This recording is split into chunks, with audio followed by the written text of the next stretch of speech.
to experience what we're going to get to experience tonight, and that's just because of your grace and the fact you let us be born into this country. We love you, and we say thanks to you in thy precious name. Amen.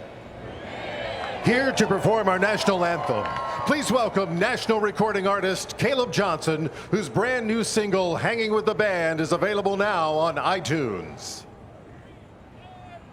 Oh, say, can you see by the dawn's early light what so proudly we hailed at the twilight's last gleaming, whose broad stripes and bright stars through the perilous fight o'er the ramparts we watched were so gallantly streaming, and the rockets regular,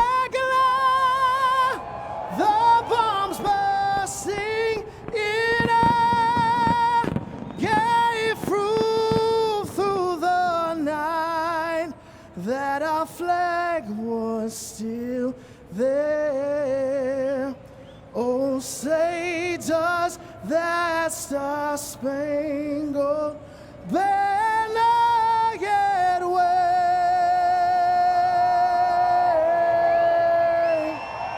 o'er the land of the free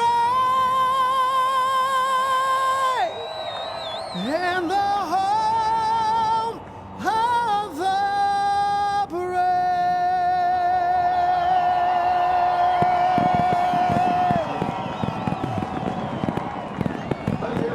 20 drivers, all stars, fan favorites, a new format, but an old tradition that will burn through the night. All-Star Racing on FS1.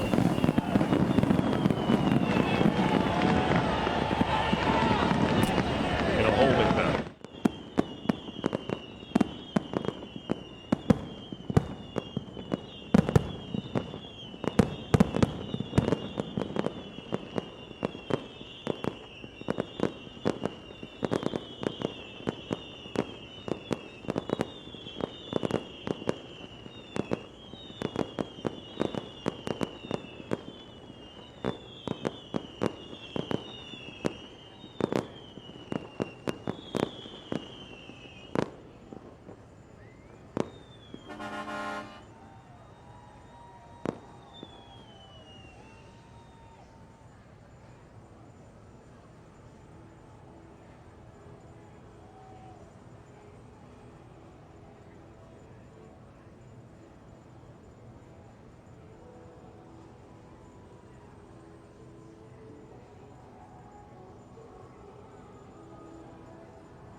You're watching Fox NASCAR.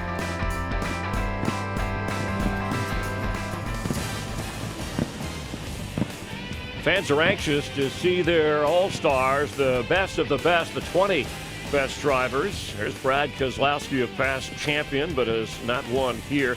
The slight delay, and we've had a saturated, soggy racetrack. It affected where, well, of course, qualifying was rained out. When they tried to practice, that had a red flag in it because water was seeping up from the track, and they've tried to drain it the best they can with the Air Titans and the jet dryers. And with the stage and all of the ceremony, Michael back with us from the grid walk. A little bit damp out there, so they want to make sure before anybody gets going here, because we've seen how these guys go at it, that the track is entirely dry and no more seepage coming up from underneath the track. You know what I love about these drivers, Chris? I walked down there and Dale Jr. was sitting by his car. He was so focused on what he had to do. I said, you mind saying hello to Bryson Burns, my buddy on the grid walk? He said, man, I'll do anything for FS1. They know that it's important to their fans to see their faces, but Dale Jr., he changed gears that quickly. All the drivers down on the grid were really focused. They know this track's going to be quite a lot different than it was when they were last on it, and the competition is going to be so intense. This is going to be a really wild start to our evening, and you got to survive this 50-lapper to get into the next and try to be a part of the inversion or whatever's going to happen for that crazy last 13. Yeah, Greg Olson, Panther tight end, will help us with that, and I thought it was interesting when Bryson had the $1 million prize, which is there for everybody. Junior wanted to take it. He said, don't steal, you'll end up in jail. And Dale Earnhardt Jr. said, I've made it this long, not going to jail. It was a quick response. Bryson, of course, the son of the late Steve Burns, that we think of often, part of our NASCAR family. The drivers, the fans show that every all-star race has a lot of special meaning for a lot of different people. And this race, too, with the mixture of drivers, past champions that we have, it should be entertaining, especially with Kevin Harvick and Kyle Busch coming up front. It's amazing to me with Kyle Busch, everything else he's won at age 31 on all the different tracks. And, of course, the reigning champion, that he has not won a cup race here at Charlotte Motor Speedway. I was talking to Trevor Bayne and his team down there about that crazy three-wide move that Trevor made to get himself in a position to win this $1 million tonight. I said, did you think it was going to stick, Trevor? He said, I didn't know, but I knew I had to try it. That's the driver's attitude. Tony Stewart starting his last all-star race tonight. He's going to come from the back of the field, but he was focused as well. Said he was ready to try to take that thing to victory lane. Yeah, and he'll give the command from his car, which is really cool. I mentioned Panthers Pro Bowl tight end Greg Olson. Speaking of all-stars, he's in the pace car tonight. And before coming here, he took time to work out with the pit crews for Hendrick Motorsports. And there's always room for a good athlete. And he was saying how difficult this is. He is standing by with our Matt Yoakum. It's always cool when you see athletes from different disciplines get together. And Greg, when you look back at your time with the Hendrick athletes, what impressed you the most? It's a pretty remarkable thing, you know, to experience this firsthand, see the commitment, see how many people it takes to run these teams, and then just the skill and the dedication of these drivers and the pit teams. It's pretty remarkable. I have a lot of respect for what these guys do. Being a part of this event has been incredible. Now, you've been on some of the biggest stages, including the Super Bowl. Does this mirror the electricity that you're feeling here tonight to some of the experiences you've seen? It does. I mean, for this to be, you know, their all-star event, you know, just the crowds, the fan access, just being around everyone, it's a really amazing environment. And, you know, I'm very excited to be a part of it. I was so humbled to be asked to drive the pace car, and looking forward to getting the night started off right. All right, have fun behind the wheel. Thanks so much, guys. Appreciate it. And he'll be joining us again when we do the inversion. That was kind of a weak attempted a dab, yeah, I guess. But you were impressed because Greg also knows what having a good team or teammates is all about. And drivers know their pit crews. It's always nice to see them on the stage, their names up on a night like this when they're introduced to a national TV audience. And they're going to be game changers tonight, Chris. And these athletes that go over the wall and change tires and fill up a car with gas in less than 12 seconds, it's simply amazing. And many of those athletes along pit road were former football players, baseball players, athletes from college, even pro players that have come over to the NASCAR world to do this incredible job. You saw Greg Olson trying to put a tire on and trying to hit the lugs. He's a stud. I mean, he's a great athlete on the football field, but that changing tires and pitting a car, it's an art and of its own, and these teams do a great job. You should see me try and change a tire. I would like to see that. I call AAA. All right, we're getting ready to go. Let's leave it to the professionals. As of the drivers and the pit crew, they do a tremendous job. They take their jobs very seriously. Three-time champ at his final All-Star race, Tony Stewart, to give the command here live on FS1.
Chevy's Silverado is built with high-strength steel for high-strength dependability. Silverado, the most dependable, longest-lasting full-size pickups on the road and an official vehicle of NASCAR. We're waiting to get rolling, trying out this 1.5 mile track that'll also be the scene a week from tomorrow, Memorial Day weekend on Sunday for the Coke 600.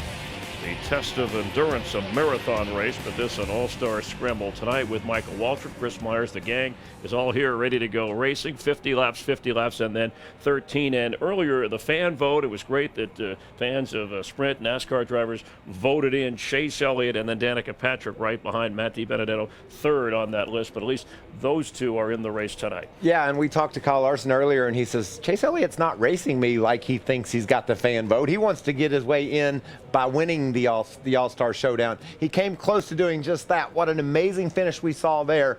I think we all see why the fans love Chase Elliott so much. He's going to be a superstar, and he's so close to getting to victory lane. Yeah, impressive at age 20, very mature. And the Showdown races, some of the best, the newer format, some of the best racing we've seen in this format. And let's recap earlier today, because it was supposed to go on Friday, and of course rain forced them to go today. This is Michael McDowell, and 25 cars to start through the grass, brings out a caution on the restart. Trevor Bayne goes on to win segment 1, so he's in the All-Star race. And then Greg Biffle, with the 4-tire advantage from Austin Dillon, had the early lead.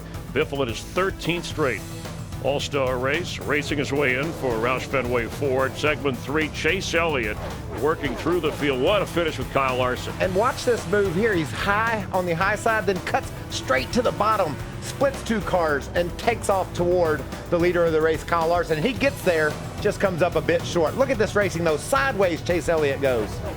And it wasn't too long ago, last Sunday, when Kyle Larson was trying to get to Matt Kenseth and overtake him, but those are the last 5 in to give us the 20-car field. Are we sure that's the same car? Did you see it? Looks it like was it's in good shape. Skimming along the wall, and Chase Elliott gnawing on the side of it, smoke flying. Those cars were nearly crashing as they came to the checkered flag. That's how much it means to these racers to be in the All-Star race. When we cranked our engines today for the Showdown races, neither of Jack Roush's Fords were in the big show. Trevor Bayne took care of that with a win, as did Greg Biffle.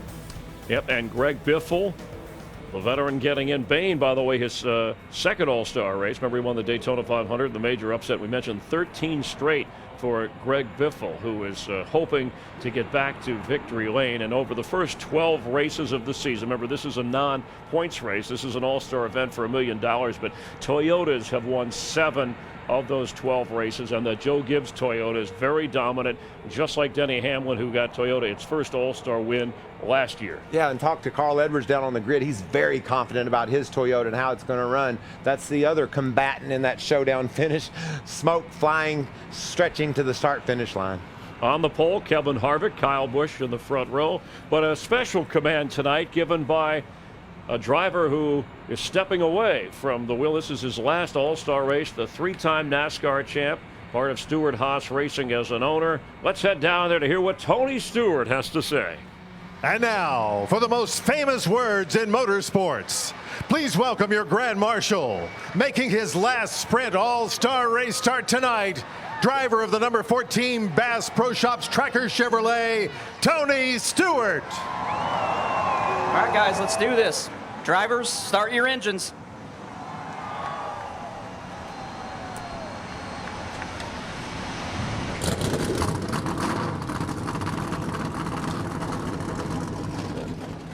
A touch of emotion there from Tony Stewart. I think taking in the moment. Kevin Harvick, Jimmy Johnson, your co-favorites in this race. At least that's what the odds makers are saying in Las Vegas. We'll be watching along with you. Let's welcome in, once again, Darrell Waltrip, Jeff Gordon, and Mike Joy. Gentlemen.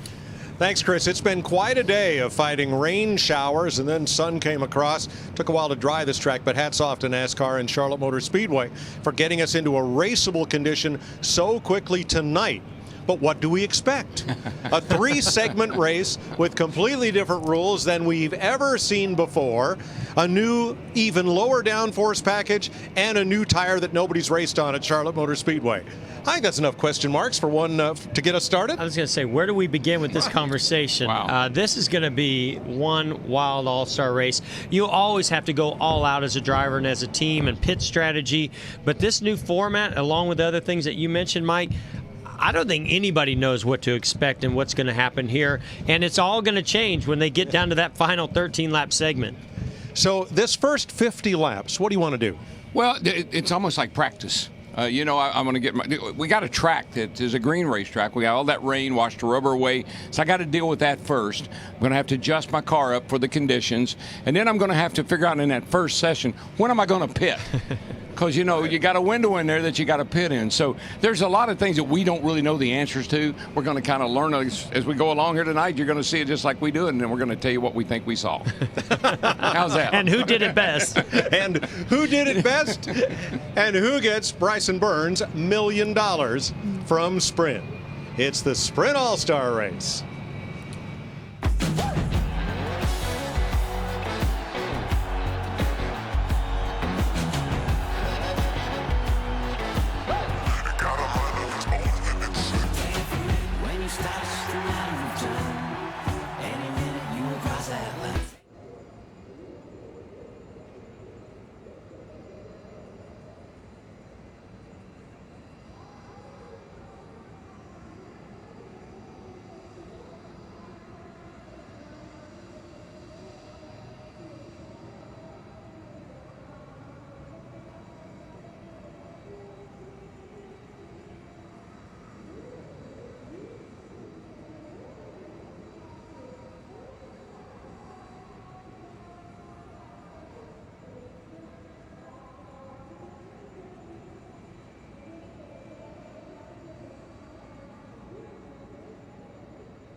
Charlotte Motor Speedway is the place to be. Winning this race means everything. These are the best of the best. I came over here to try to win $1 million.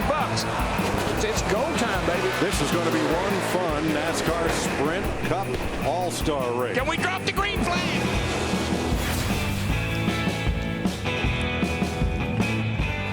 In Concord, northeast of Charlotte, North Carolina, the track is dry and gleaming and ready to go. So is the track apron, but still a bit of standing water on pit road that they're dealing with and trying to get dry here as they roll out on the first of the pace laps. Let's have a look at tonight's Geico starting grid set by car owner points after practice was deemed incomplete by the Sprint Cup Series director. Kevin Harvick, winner in 2007. Kyle Busch has led 212 All-Star laps, but he's never won it. Row 2, Kurt Busch, the 2010 winner. Carl Edwards won it the very next year. Jimmy Johnson has won 4 Sprint All-Star races, most of all Brad Keselowski, the runner-up 4 years ago. Chase Elliott making his first All-Star race, and Joey Logano, the runner-up 3 years ago. Martin Truex, runner-up 6 years ago, and Dale Earnhardt Jr., the 2000 winner. Matt Kenseth, the 2004 winner, and Denny Hamlin, the defending champion of this race. Jamie McMurray won it 2 years ago. Ryan Newman, a winner 12 years ago. Trevor Bayne raced his way in by winning segment 1 of the showdown, and Casey Kane, the winner 2008. Tony Stewart gave the command. He won this in 2009. Kyle Larson won the Sprint Showdown to advance. Danica Patrick makes the All-Star race for the 3rd time with the fan vote. And Greg Biffle won segment tonight to make his 13th straight All-Star race. Mike, you want to dial up the deuce? Why don't we do just that? All right, sir. Brad Keselowski, it's DW FS1 here, buddy. You got me? Yes, sir. How are you, DW? Man, we want to get some racing. We want to see these cars go around this racetrack, and you guys are looking about pretty close to going here. Hey, Brad, you've come really, really close to winning this thing a couple of times. Your car was fast. You were the fastest car in practice. How do you feel about your chances tonight? Really good. I really like the format. I'm a little part in putting it together with a whole bunch of other people, but you got to get through them first 2 segments and have your car in one piece, and hopefully either be in the lead on that last segment or have the first car on new tires. And I feel like either way we have enough speed in our number 2 Miller Lite Ford to pull that off. So I'm pumped, DW. I'm really pumped. I know you are, buddy, and I love you and Paul Wolfe. You're always thinking outside the box, and that may be just what it takes to win tonight. How does the racetrack look right now, buddy? I think it's real close. I haven't seen anything I don't like. There's a couple of weepers that seem to pop up when we get up to speed, but I think there's enough cars that probably can get through that. I'm just really thankful for all the fans that stick around and make this sport great. There's a lot in the stands, and I know there's a lot at home watching. Appreciate you sticking around and fighting the rain just like we are. We're going to put on a great race.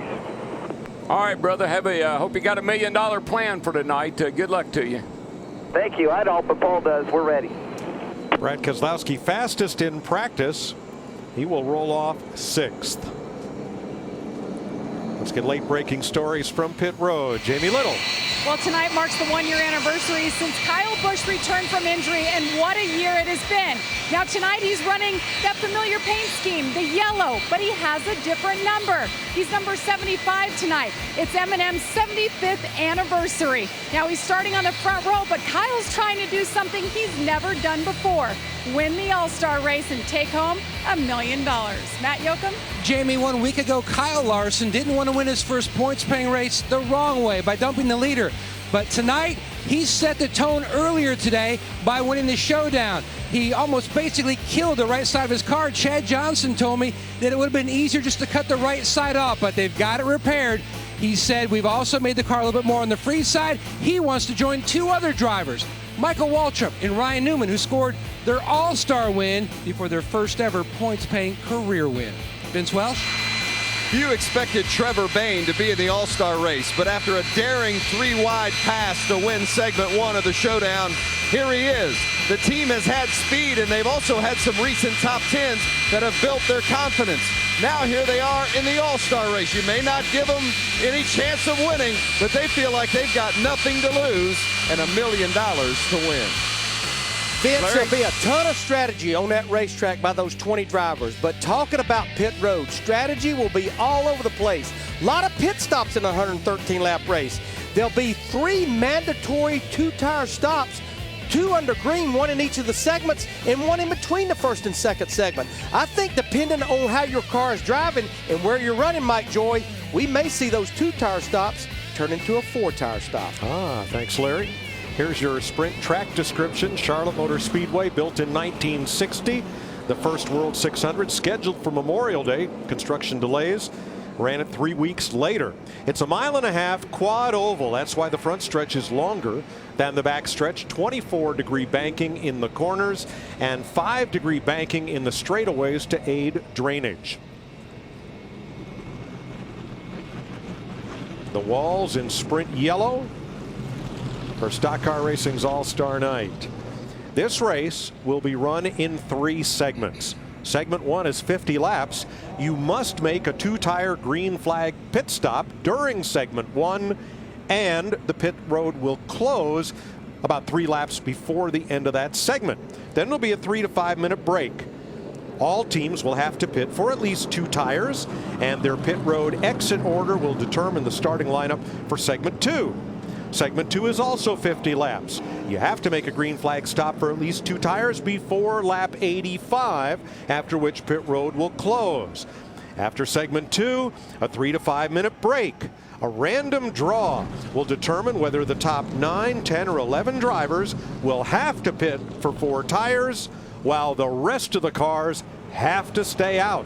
Cars with new tires line up behind the cars with old tires, and we go racing for 13 green flag laps to settle it. Mike, and I'm serious, man. I wish I could tell you, and I think Jeff, Larry agree. I wish I could tell you what the winning strategy is for this event tonight, but we're going to have to see what these guys have got planned, because I know there's some tricks out there. You know how you get the drivers to really enjoy the format? You get them involved in the decisions of it, and we heard Brad Keselowski say he and a number of other drivers got with Charlotte Motor Speedway to come up with this format. It's certainly one that's tough to follow, but I think it's all going to make sense as it happens. Dale Earnhardt Jr. rolls off 10th. Here's the team pep talk. Dale, you got a copy, buddy? Yes, sir. Good luck tonight. I didn't walk over there. It was too far. So, well, good luck, man. Have fun tonight. Thank you. Team owner Rick Hendrick.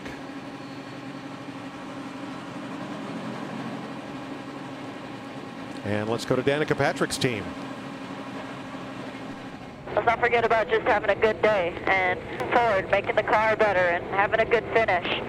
Hell yeah, I want $1 million, but I also want to have a good day too. So let's stay focused and make it better each and every time. Now let's clean up just a couple of things about the starting lineup. You saw Tony Stewart will roll off 17th, but he just came back from an injury. How could he have enough points to start 17th? It's because the starting lineup is determined by car owner points, and while Tony was recuperating from that off-road accident back in January, Ty Dillon and Brian Vickers filled the seat of the 14 and earned those points, so he rolls off 17th. Secondly, some drivers thought that practice speeds would determine the starting lineup. However, the Sprint Cup director, Richard Buck, determined that that amount of practice time was not sufficient to give everyone a fair shot, and so, per his discretion, they fell back to owner points to set the starting lineup, not practice speeds. It's been one of those days, and I think it's going to be one of those nights. I think you're right. Let's have a look at tonight's Ford Performance Track Facts. At Charlotte Motor Speedway, 14 different drivers have won the last 17 All-Star races, and 7 of the last 9 were won by a first-time winner. Wow. Mike, but I kind of like what Danica Patrick said. Let's manage our expectations here. You got to get to the end. So let's don't do something in the 50 lappers to knock us out of that shot at the $1 million. Well, let's hear from some crew chiefs. Matt? I'm on top of the 78 pit box with Cole Perrin. So what's the biggest unknown that you're waiting to get an answer for here tonight? We still don't really have a good idea on the tire wear based off of how little practice we had. So I think kind of seeing what the fall off is going to be that first run and get an idea how long you can go on tires and potentially how 4 versus 2 is going to play out. So I think just getting an idea where the pace fall off is going to be is probably the biggest thing we need to find out. Good luck, Vince. With Todd Gordon, the crew chief for Joey Logano. With all the variables in this format, how could you possibly develop a strategy tonight? It'll definitely be fluid as the night goes on. This first segment will tell us a lot about what we got. Very limited practice, so you don't know how much fall off you got. And I think the showdown race tonight, earlier today, gave us a lot of indication that 2 and 4 will play both ways. So have to see what our car does and where this first session goes. Good luck. Thanks. Jamie? And Rodney Childers, they're starting on pole with Kevin Harvick. So what is your game plan? You guys have the track position right now. Well, the Busch Light Chevrolet has been fast all day, and Kevin's been happy with it. But we're just going to go on offense. Kevin's that type of guy. He wants to be on offense and keep 4 tires on it and try to drive it to the front. So hopefully this thing can do that, and we got the guy holding the steering wheel that can do it. All right, Kevin Harvick looking for his second All-Star win, Mike. Field coming to the line. Jet dryer still working on pit road. Maybe take one more pass. Our sprint fan vote winner was Chase Elliott. Danica Patrick, the runner-up. They transferred in from the fan vote. When was the last time a fan vote winner won the All-Star race? That's a good question. Inquiring minds want to know. Here it is. Casey Kane, 2008. He's the only fan vote winner to do it, and the last driver to transfer in and win. The Sprint network is fastest, more reliable, with better coverage than ever. Save 50% on most Verizon, AT&T, or T-Mobile rates. Hey, Larry, I got a question. You know, we're out there right now riding around, waiting for the track to get dry. We got a 50-lap segment coming up here. When, you know, how much fuel are they burning right now? Is that going to play a role in this first segment at all? Well, Jeff, the fuel window is about 50 to 56 laps. But remember, a mandatory two-tire green flag pit stop before they close pit road at lap 47. So I think you want to take the fuel then. That way, when you do make that two-tire stop in between the segments, you don't have to worry about fuel. So I think we'll be okay knowing that that pit stop's going to come probably somewhere north of lap 40. Mike, I'm sorry. No, I was just going to say, so because we just heard 2 to go, I don't think it's really going to play a big factor in them being able to push this all the way to the end of this 50-lap segment. I was watching the flagman. He'd been asking the drivers thumbs up, thumb down. They'd given him thumbs down up until the last time by. They gave him thumbs up. He turned around to the tower and gave the tower thumbs up. That's when they went to 2 to go. A little bit of track drying at the exit of turn number 2. And they'll get 2 to go this time. Pit road is going to be tricky. Now, the pit road speed limit is in effect, and pit road is mostly dry. They've done a great job. But right opposite Kevin Harvick's pit, about pit number 10, there is still some standing water on the outside edge of pit road. That area is going to be tricky, and on these slick tires, you're not going to want to be out there against the solid white line. I think the guys will be fine. That water's right out here next to the grass. Should be okay. But I tell you, this is the All-Star race, and they are so aggressive at this race on every restart, going 3 and 4 wide. They want to get those big moves made early when the tires have a lot of grip. I'd be a little nervous about how wet it is down in the grass. You don't want to make a mistake. You don't want to clip that grass. You don't want to get sideways and find yourself in the grass. We're not going to see a pass in the grass. No, you're going to go skating. Race. You're going to go skating if you get in that grass tonight. Now, folks, you've heard about the pass in the grass. I know it wasn't. But was it really a pass? No, it was a save. It was just a save. It was a great save. It was Dale Earnhardt against Bill Elliott. And Dale Earnhardt went off in the grass, well, here, folks, you watch it and decide. The yellow car is Earnhardt. He gets off in the grass after a tap from Bill Elliott and incredibly saved it and kept the lead. And the win, by the way. All right, so my question is, where did somebody come up with pass in the grass that's stuck for all these years? I think Sam Bass. I think Sam Bass came up with that, or Humpy Wheeler. That sounds like a Humpy deal to me. Pass in the grass? You know, we always see those kinds of moves and that kind of action. Sparks flying, tempers flaring, 3, 4 wide in this race. We already saw it in the showdown earlier today. Carl Edwards starting 4th in that orange car outside row 2. We listened in. Welcome to the All-Star race. Pit crew, road crew. Just nice for you. You guys have been awesome all year. It's been a pleasure to serve you. Let's go have some fun tonight. Yeah, 10-4. 10-4. We'll try to make you guys proud here.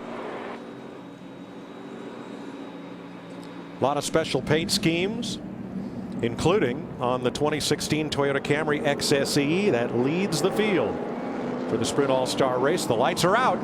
Next time by, green flag. I like that outside line. That seemed to be the way to go in the shootout. Got to that 75 car up there on the outside. Sorry, you say 75, and I think Neil Bonnet. He was NASCAR's winningest driver driving the number 75 for Bob Rahilly and Butch Mock. But you know, DW, you're talking about Kyle Busch in that 75th anniversary M&M's car.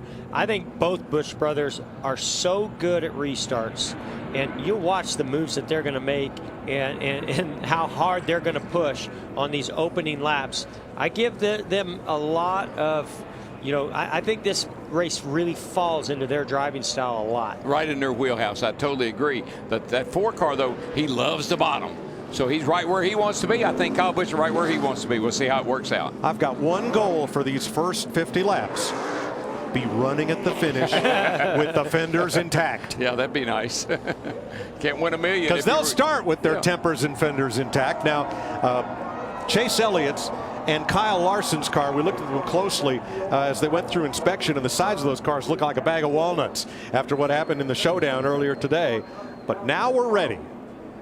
20 of NASCAR's best. Out of turn number 4, pace car to pit road, coming up to speed. Green flag, the Sprint All-Star race is underway.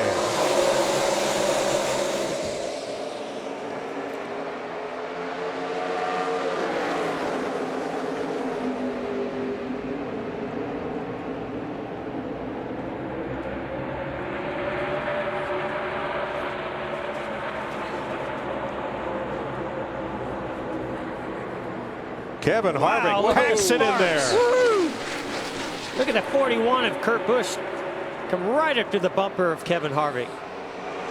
Kyle Busch leads the first lap. Boy, he is. Kyle Busch, that 75 car is sparking. He's bottoming out big time. Look, Harvick's going to clear him off of 2. That Harvick loves the bottom, so they really had the line they wanted. Oh, I'm shocked his spotter right there didn't tell him he could move up, or maybe he did and he decided not to take it. I think he likes where he is right now. Still there. Back at your door. Coming even. Boy, I thought that was a missed opportunity right there. A lot of momentum on that outside. We see that all the time here. Lap 2 to Kyle Busch, and here comes Keselowski in the deuce on the outside. Boy, Harvick's car is so good around the white line at the bottom of 1 and 2. It is. He loves that bottom. And that 2 car, he was the fastest car in the practice we had. I expect to see him get to the front. It looks like the 4 is not quite as good down here in 3 and 4 as the 75 of Kyle Busch is on the outside, but Harvick's so much better when they get down to 1 and 2. Well, I love this. Irresistible force, immovable object. I think he might be able to get, no, he doesn't get ahead of him here. Well, Busch has a launch off turn 2. I believe that outside will prevail eventually because there's just so much momentum around the outside. But when? Well, I think when it quits sparking. I think that'll help. When the air pressure when the builds air up in his pressure finally tires. comes up, it might be able to go on. Boy, they do not want to give up this lead. No, and they're running side by side, and nobody's gaining on them. Well, that's it. There he goes. Third place is not running them down, and clear. There you go. They might be watching. Carl Edwards may be watching these two, saying, I'll just stay right here for a minute. Still running the middle, clear by 1. Edwards third, Kurt Busch, Keselowski, Logano. You know, I felt like last year this race got away from Kevin Harvick. He really had the car to beat.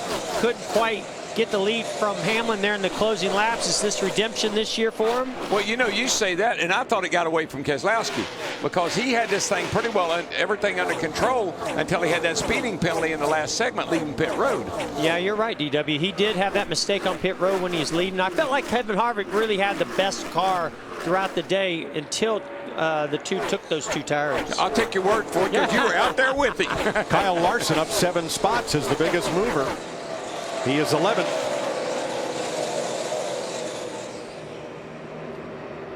Once again, car owner points determine the starting lineup, and that includes the drivers that transferred in from the showdown and the fan vote. Here's 7th place, teammates Johnson and Elliott. That 48 car's another guy likes that bottom. You usually see him run the bottom if the car is any good. If it's good at all, he'll run the bottom, just like Harvick will. Now we're lap 8 of 50 here.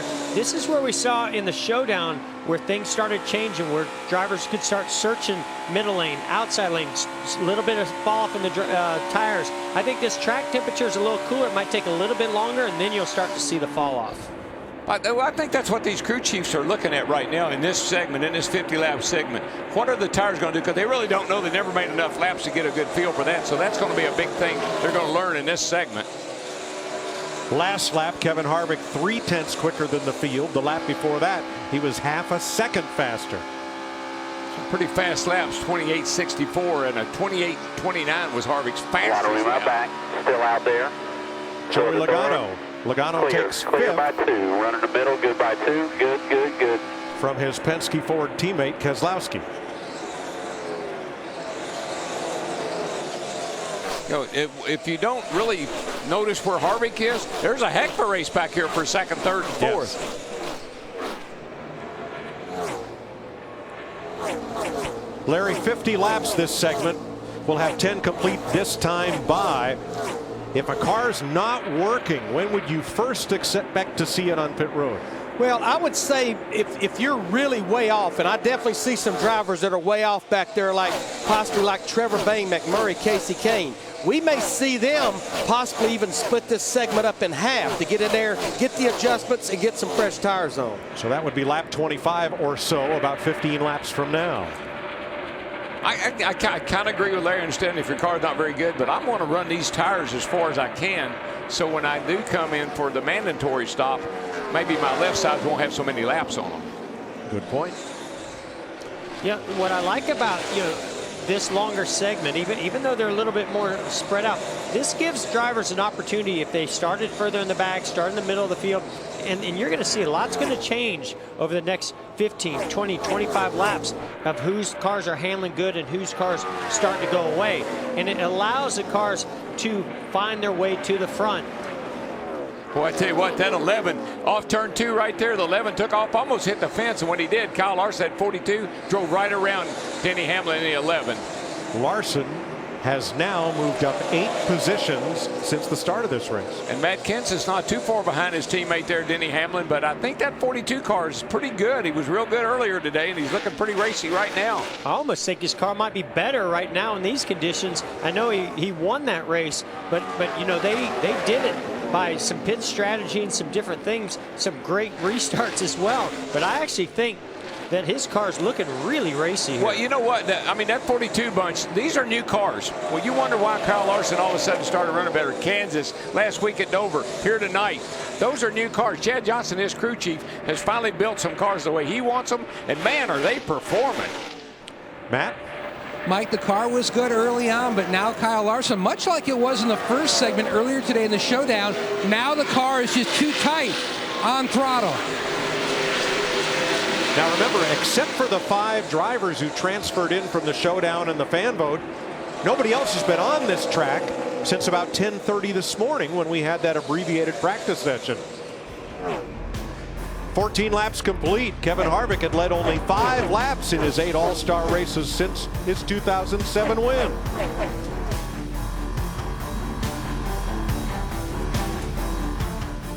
Okay, then.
Kevin Harvick, runner-up in the last 2 Sprint All-Star races. He's led every one of the 20 laps so far.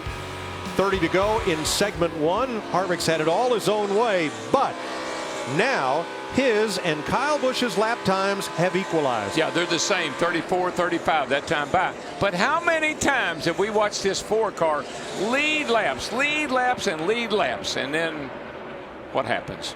Jamie? Yeah, don't remind him of that. He wants to stay right out front where he is, but he is telling his team he's getting a little bit free from the center out, and that's what we're hearing from a lot of drivers now that it's cooled down a lot since they were last in these cars. And by the way, this 4-car, he has a brand new car here, so all the latest bells and whistles on it. 4th place, Joey Logano moving up, challenging Carl Edwards here for 3rd. Vince? Well, and Joey Logano checking with his spotter, Tab Boyd, about where the others are running on the track, because Joey wanted to move to the high side as you see him looking underneath Carl Edwards. And when Tab told him most everyone's still on the bottom, Joey said, okay, I'm moving up. By the way, this paint scheme on this 22, celebrating Roger Penske's 50 years in the sport. Hard to tell it from this distance, but some of the coolest pictures of the great moments through the history of Penske and Team Penske. IndyCar, sports car, NASCAR, it's got it all, and it's really special when you look at it up front. Yep, 50 years. My son and I took a close look at it down in the garage today. Mark Donohue's on there, Rick Mears is on there, Al Unser, the Javelins, the Camaros, the IndyCars, the Porsche 917s, the whole history of Penske Racing right there. Levin coming to pit road, Denny Hamlin. Halfway. Now, is this a scheduled pit stop? I think maybe what Larry said, he's not happy with the car and maybe just wants to get in and make some adjustment and see what they can do with the car. He's going to go down a lap for sure right here. So splitting this segment in half is Denny Hamlin, who's all the way down at pit stall 1. Jamie. And Denny Hamlin saying he was on the splitter a little bit and a little loose in, like we're saying, not reporting anything major though. You see the chassis adjustment there, a wedge adjustment to help that race car, and I think we're going to start seeing some others coming down pit road as well, guys. Well, Larry was right. Here's Dale Earnhardt Jr. coming in, also splitting the segment in half. Here's why he's coming in. Out of the racetrack, our not got any grip on the right front or the right rear. I'm real tight, and I'm almost spinning out. Just the whole right side skipping across the racetrack through the corner. So basically what he's saying is no grip on the right side, and you heard him say it gets loose and then really tight. So both issues going on for the 888 Dale Jr. 4 tires and an adjustment, Matt. And Chase Elliott is in. You can see the wrench in the back window going to make a chassis adjustment on the 24. They too had to do some repair work to their car. Danica Patrick is in. No chassis adjustment for the 10, and the 42 guys are up on the wall while Harvick is coming down pit road. Yeah, the leader, Kevin Harvick, is in the pit lane. Now that's a surprise. Well, Larry mentioned that some of the teams might choose to split this thing up. We didn't know the leaders were going to do it. Jamie. Well, Rodney Childers told us he wants to keep 4 tires on this car all night long. Kevin Harvick saying getting a little loose from the center out, but otherwise pretty good. A 4-tire stop, and they'll fill them up with fuel. Kurt Busch, Trevor Bayne, Tony Stewart, Martin Truex all in the pit lane at lap 26. 4-car made a really nice stop there, guys. Compared to what they were doing last week, that looked pretty good tonight. Kyle Larson coming in, and now everybody hustling onto pit road. Here comes Ryan Newman as well, and more. That'll leave Kyle Busch out on the racetrack as your leader, as Newman, Casey Kane, and Greg Biffle and McMurray pit. Matt? Big Ed Guzzo working the fuel. He signified that it is full of fuel. The 42 is away. Meanwhile, the 78 of Truex was in. They had to wait to get the lugs on the left rear. Remember, NASCAR's looking at that, torquing the lugs. So only 6 cars have not pitted. Kyle Busch, Joey Logano, Carl Edwards, Brad Keselowski, Jimmy Johnson, and Matt Kenseth. Here you go. There's tires against no tires. Danica just came out of the pit, and Kyle is still out there. So that's what tires will. That's what tires will do for you. Yeah, the fall off is getting pretty big. We actually saw the 75 of Kyle Busch get pretty loose that last time by coming off of turn 4. That tells me, Larry, I think there's a pretty good chance they're going to take 4 tires about every time they come in. Yeah, I really almost don't understand these guys continuing to stay out like this. I don't see they're gaining anything. Here's some audio from Carl Edwards' team. Hey, Buck, see you another 15 laps, or you need to pit? Keep going. Well, now his times are 30:11. That is 1.3 seconds slower than the fastest of the cars that have come in for tires. I just think some of that strategy, though, is I'm going to stay out here on these tires as long as I can. My tires will be fresher when we have to make the mandatory stop. I think a lot of it just depends on what your strategy is. Where do you want to be positioned? I think Denny Hamlin, looking at him, he's in 10th position. Larson's in 11th. Earnhardt Jr. is in 12th. Some of them might be looking at positioning themselves later in this race to be in that position when they do the draw, the random draw. But I think people like Harvick and some of these others up front like Logano, and Kyle Busch, I think they want to be up front and try to control their destiny. Now, there is no worry about all the cars who have pitted being a lap down, because the 6 cars that have not pitted will have to make a green flag stop, and that will bring them back into the same lap cycle as everyone who's pitted already. Could be interesting if the caution comes out, though. Yeah, I think that 18 will go to about lap 35, and then we'll see him on pit road. 19 to go in segment 1, 31 laps complete. I'm sorry, not the 18 to 75. Same thing. I just have to believe when we watched that original start and all the sparks flying, it looked like everybody went diving down into turn 1. Sparks started flying and they went, whoa, we didn't expect this. I think you're going to see them, now they know what to expect. The next time we get a restart, they're going to be more aggressive. I think the track has a lot of grip in it because of the weather, the rain, and the conditions. You saw that drop off on Joey Logano from the start of the race, 1.2 seconds. But he is closing on Kyle Busch. The lead is down to 0.3 of a second. Yeah, we're almost down to a 2-second drop off for the 18 car, our leader, Kyle Busch. That's quite a bit here at Charlotte. This is, a great effort by Goodyear and NASCAR and the aerodynamics of these cars. We're finally starting to see some pretty big drop off. Tell you who really picked up on that round of pit stops as Joey Logano goes to make the pass for the lead. Not right there. He's maybe in turn 1, but not at the start-finish line.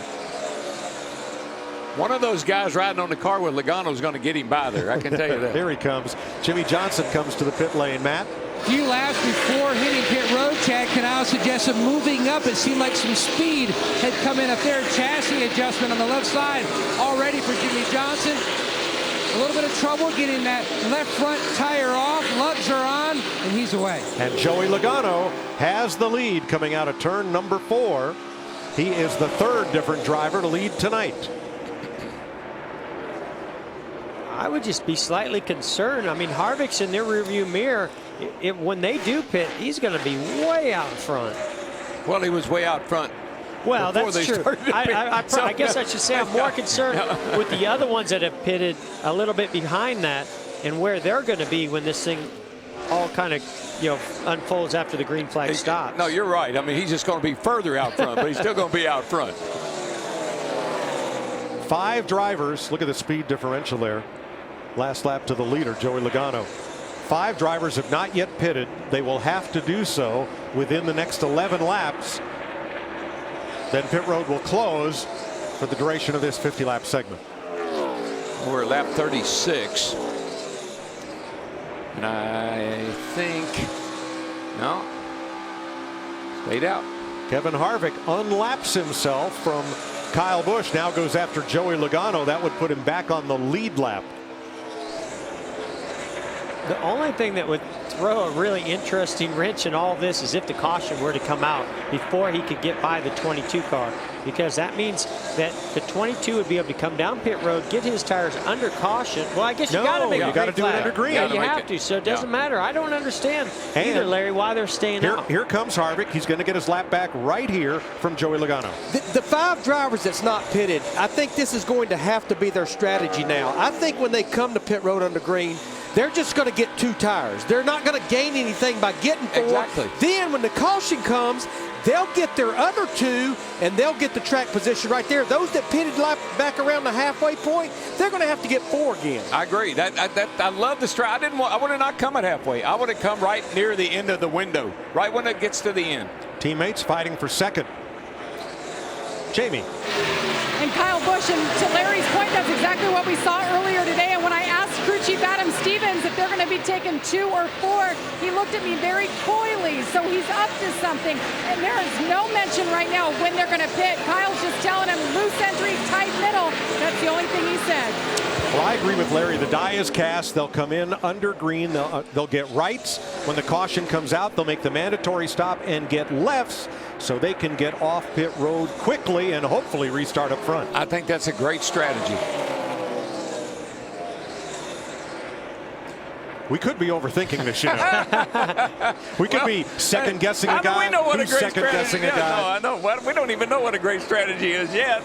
But that's what I like, that strategy. Carl Edwards going for second place and getting it from Kyle Busch. Well, and that's what I like about these 50-lap segments. There's a lot of strategy that's going to play out. But then that final lap, final segment, it's going to be about just going all out. It's going to be about wild and crazy restarts, taking advantage of new tires versus old tires. Here's second, third, fourth with Brad Keselowski in the picture. And I agree with you, Darrell. I think they gave one away last year. Oh, yeah, definitely did. He had the car to beat. And he was doing it on a two-tire strategy and got a little bit behind coming to for the 10-lap shootout. Sped out of the pits, got a speeding penalty, and that put him in the rear, and that cost him a race. I'm sure he's aware of that just like we are. Now, Chase Elliott is also trying to get up there to Joey Logano to unlap himself. He was on pit road back at lap 25.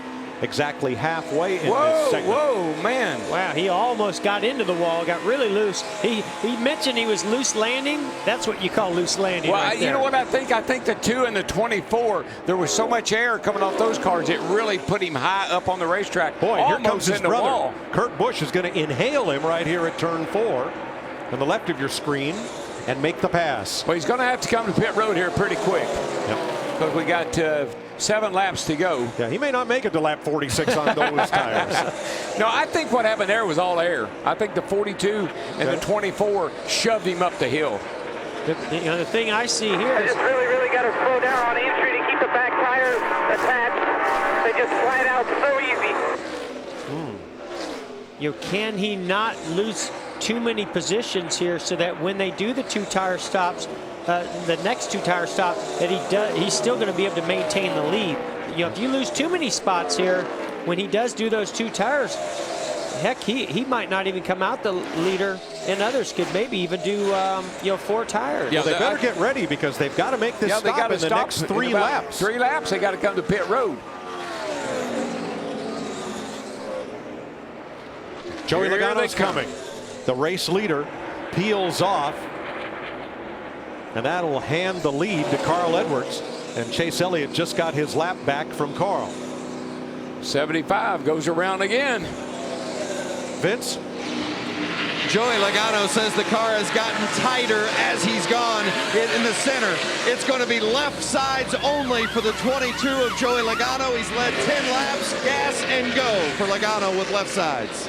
And we expect Carl Edwards and Kyle Busch this time. Here's Carl. Here's Brad. Spin, turn 2. Didn't hit anything. Jamie McMurray. Caution waves. Now, were they on pit road? Will this be considered a stop? They could take 4 tires maybe right here. Yeah, they were on pit road under green flag conditions. Yeah, they could go ahead and get their 4, but I think it's a moot point, Jeff, because they're going to have to change 2 they got to come in this segment. That's very true. So Keselowski, Kyle Busch, and Edwards on pit road at the time of the caution for Jamie McMurray. 75 took 2 rights. That's all he did. Just to throw a monkey wrench in the works. Huh? Wouldn't you know it, right when we're coming to the window? We said it to be Stock Car Racing's night of surprises, and so far it is. Here's Jamie McMurray, turn 2. Man, what the heck? Something was smoking. That didn't look good. I don't know if he cut a tire. Looked like he cut a right rear tire, maybe. Larry, didn't they have some track bar issues at? Well, here's their radio. The motor was running backwards. I blew a tire. Spun it and the motor turned over backwards. Said he blew it right. It looked like that right rear tire. Yeah, for sure. Now, Dale Earnhardt Jr. is the first car 1 lap down. He'll get the free pass. Caution laps do count. However, Matt Kenseth has not yet pitted. Uh-oh. Well, now. And I'm pretty sure that's going to be, is that a 1-lap penalty? It's a penalty because you had to come in at lap 47. We're waiting to hear from race control. Pit road is currently closed for the caution flag. And now pit road will open. And we'll check and see if Kenseth will be allowed to make his stop there's no as way. we come around to complete lap 48. I mean, he could come in and stop, but there's going to be some kind of a penalty because it's not under green. He has to change those tires under green per the rules. That's right. And these caution laps count if we get to lap 50. Yeah, and the pits are open and he didn't come in. What's going on here? I guess what we need to do is find out what the penalty is for that. I don't understand why more of those guys that changed 4 tires a number of laps ago didn't come right there and get 2, just like what I'm seeing with Denny Hamlin and Kyle Larson and Jimmy Johnson. Get 2 now, and then get 2 at the end of this segment. Yeah, the guys that pitted early. Matt Kenseth is going to be held 1 lap for failing to make a pit stop under green and change tires within the allotted number of laps in segment 1. That's crazy right there.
Jamie McMurray's spin could not have come at a worse time for Matt Kenseth because they had not made their green flag 2 tire stop, and the laps are going to expire on segment 1. The NASCAR official is holding Kenseth for a 1 lap penalty. A lot of special rules for this race, and here's their reaction. I'm all I'm here is a one-way conversation, Jason. You gotta tell me whatever you need me to do here, bud.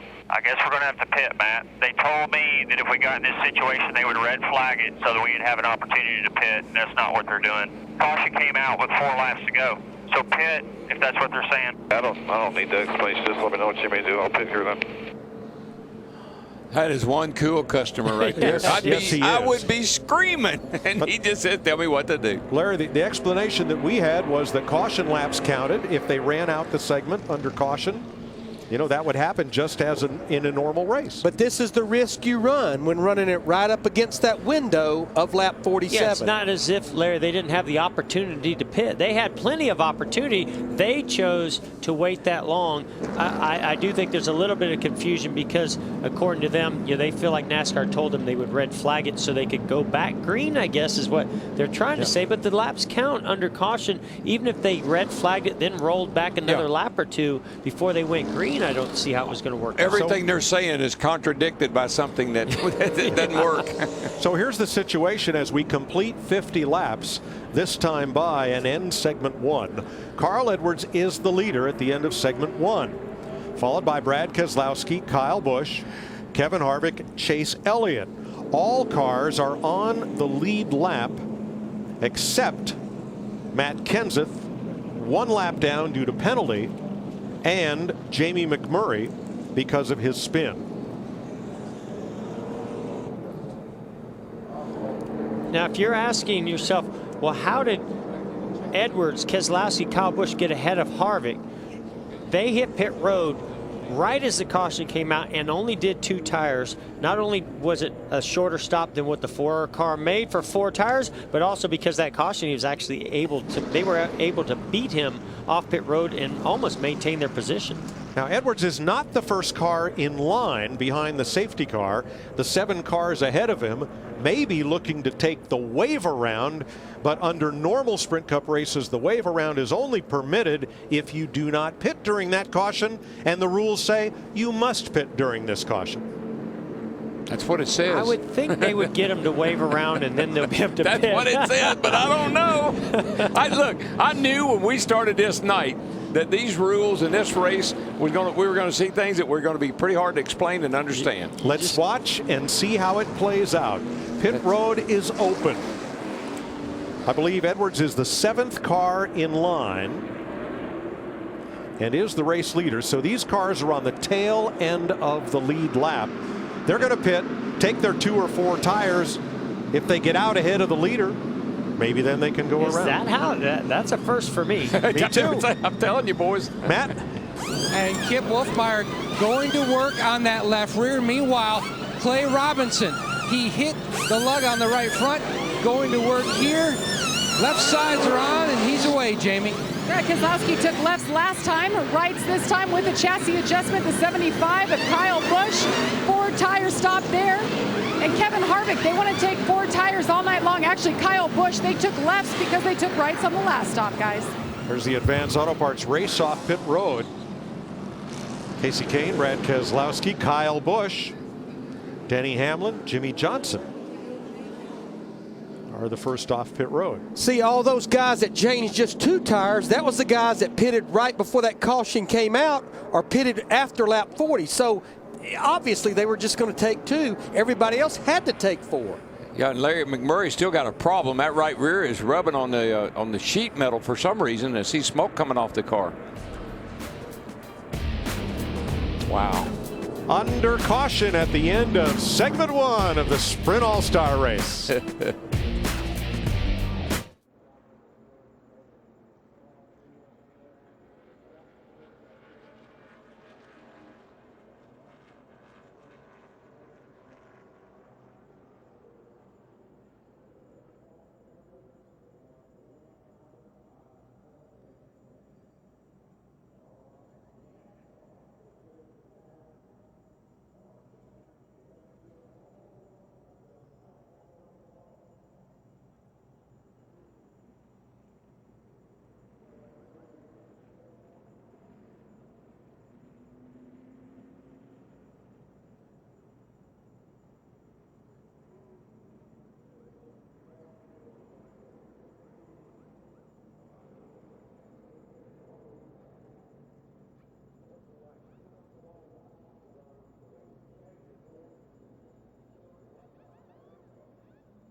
Let's go back and look at the race off pit road. Casey Kane ahead of Brad Keselowski. The first to the control line, then Kyle Busch, Denny Hamlin, Jimmy Johnson, Kyle Larson, Joey Logano. However, Casey Kane's crew let a tire get away, and the uncontrolled tire violation means he will restart at the tail end. Matt Kenseth did suffer a 1-lap penalty for failing to make the green flag pit stop. NASCAR brought all the cars around after they left pit road to pit road once again, stopped them at the head end of pit road, checked lug nut torque for a minimum of 40 pounds per lug nut, and no issues there. Smoke is smoking. Not sure about that. And we've got a little radio chatter from Matt Kenseth. That's unbelievable. They bring the whole field down pit road to look at lug nuts. They should start calling timeouts in football games and check everybody's shoelaces.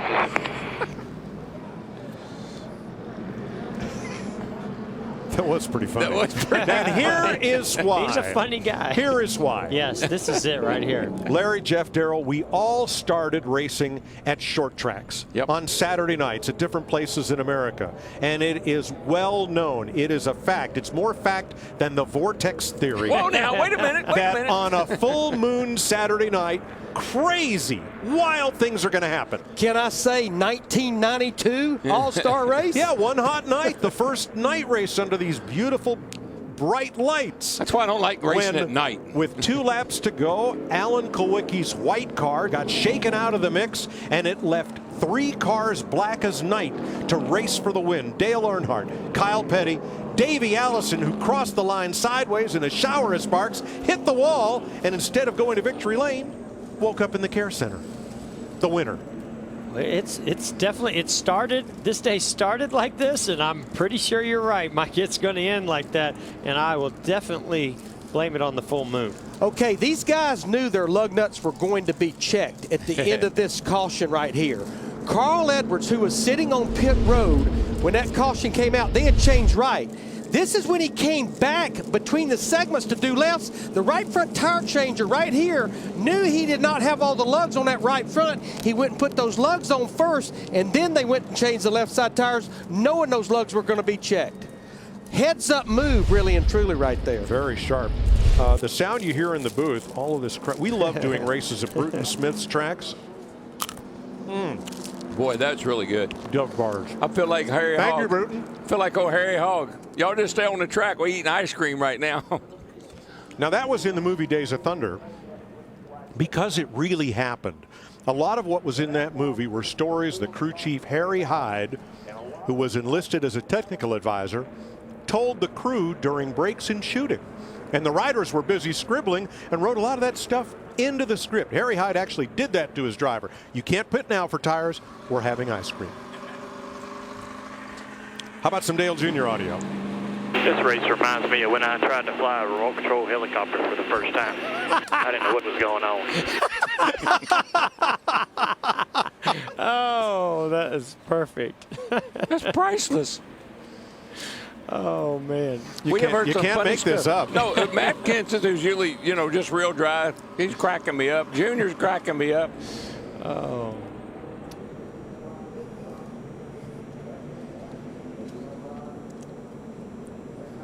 Now, the way they came on to pit road was Trevor Bayne first. 31 of Newman, 78, and the 5, and what, the 14? The 14. And then leader Carl Edwards was a little further back. So weren't all those, had those cars pitted under green? Yes, they had all pitted under green. So they but were I'm the not sure tail why end of the pace car did not pick up Carl Edwards, the race leader. I think things would be much more clear had that happened. And now the track vac and sweeper doing a little more work down there on that wet spot across from pit 10. Right there, you see that strip of asphalt to the left. That's part of the quarter-mile track that the Legends cars race on Tuesday nights during summer shootout here. They use pit road as their back stretch and part of the front stretch and that little turn. So the pace car picked up the leader, which was Matt Kenseth. Right. Kenseth pulled on to pit road to serve his penalty and get his tires, and that left all of those lapped cars behind him in front of the new leader, Carl Edwards. So now we do understand what happened. They should have done a wave around, okay? They should have done a wave around and then let those cars down pit road. How can those cars come down pit road when the leader is behind them? I've never seen that ever. I mean, you know, the 5 car sitting here talking about possibly being the leader, and they had a tire violation, but he should have never even been on pit road ahead of those other cars. So I guess the question is, when the clock stopped at 50 laps, had Casey Kane completed as many laps as Carl Edwards? I think we found a flaw in this system, because you can't pit to take a wave around. Yet the rules for this race says a mandatory minimum 2-tire stop between the segments. So you can't do both. You know, I keep thinking back to what Jeff said at the start of this race. If you want to have a really good race, a really cool race, just let the drivers get involved. Yeah. See where I'm going with this? Hey, Brad, and other drivers, you might not want to be bragging about it. Yeah, just right. yet. Yeah, I might want to back off of that one. Well, let's look ahead to the second 50-lap segment, because things get even more interesting. And first, Larry? Yeah, we talked about Casey Kane with an uncontrolled tire. This is the pit road officiating system that NASCAR uses. This is when he came in to change the right side tires here. And you're going to see this tire right here. That one right there. Rolling outside the box. They can go retrieve it all they want, but it went outside their box. That is an uncontrolled tire. The front one is too, Larry. I mean, I think he got them both. Let's just do one at a time, guys. I'm just saying, I just haven't noticed the front one was out too. So Casey Kane's going to serve his penalty. Let's look ahead to segment 2. Yeah. Here's Carl Edwards' radio. You know, it happens, but we missed one on the right front, and we went to get it. Just it knocked off. We knocked it off instead of getting it on there. Sorry about that. Boys will make it up to you here in a few minutes. It is no problem.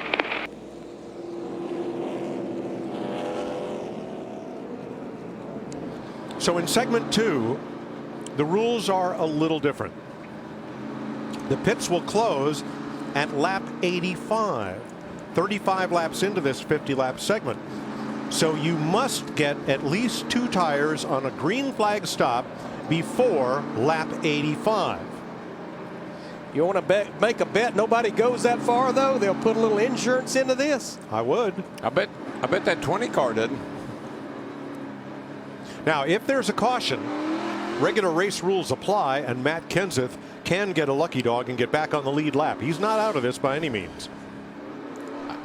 I don't think I've ever heard the drivers, Carl Edwards, calm and cool. Hey, don't worry about it. We'll make it up. You heard Matt. Everybody's pretty calm so far.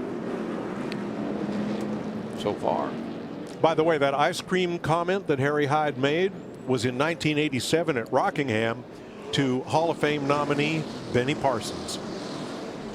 You can't come in for tires, we're having ice cream. And that's not made up. That's a true story. Yes, sir. Here we go.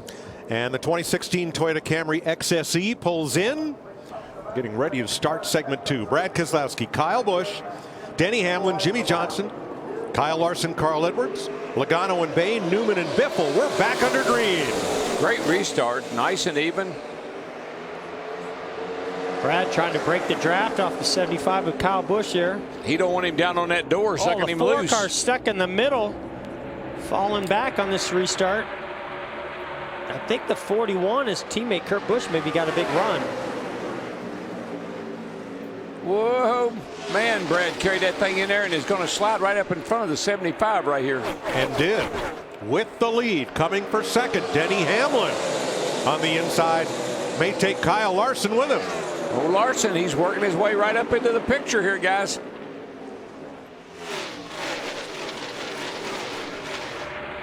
A little 42 car is pretty good right now. Where did Hamlin come from?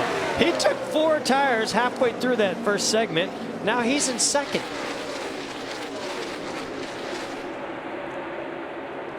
Now Kevin Harvick has fallen to 10th.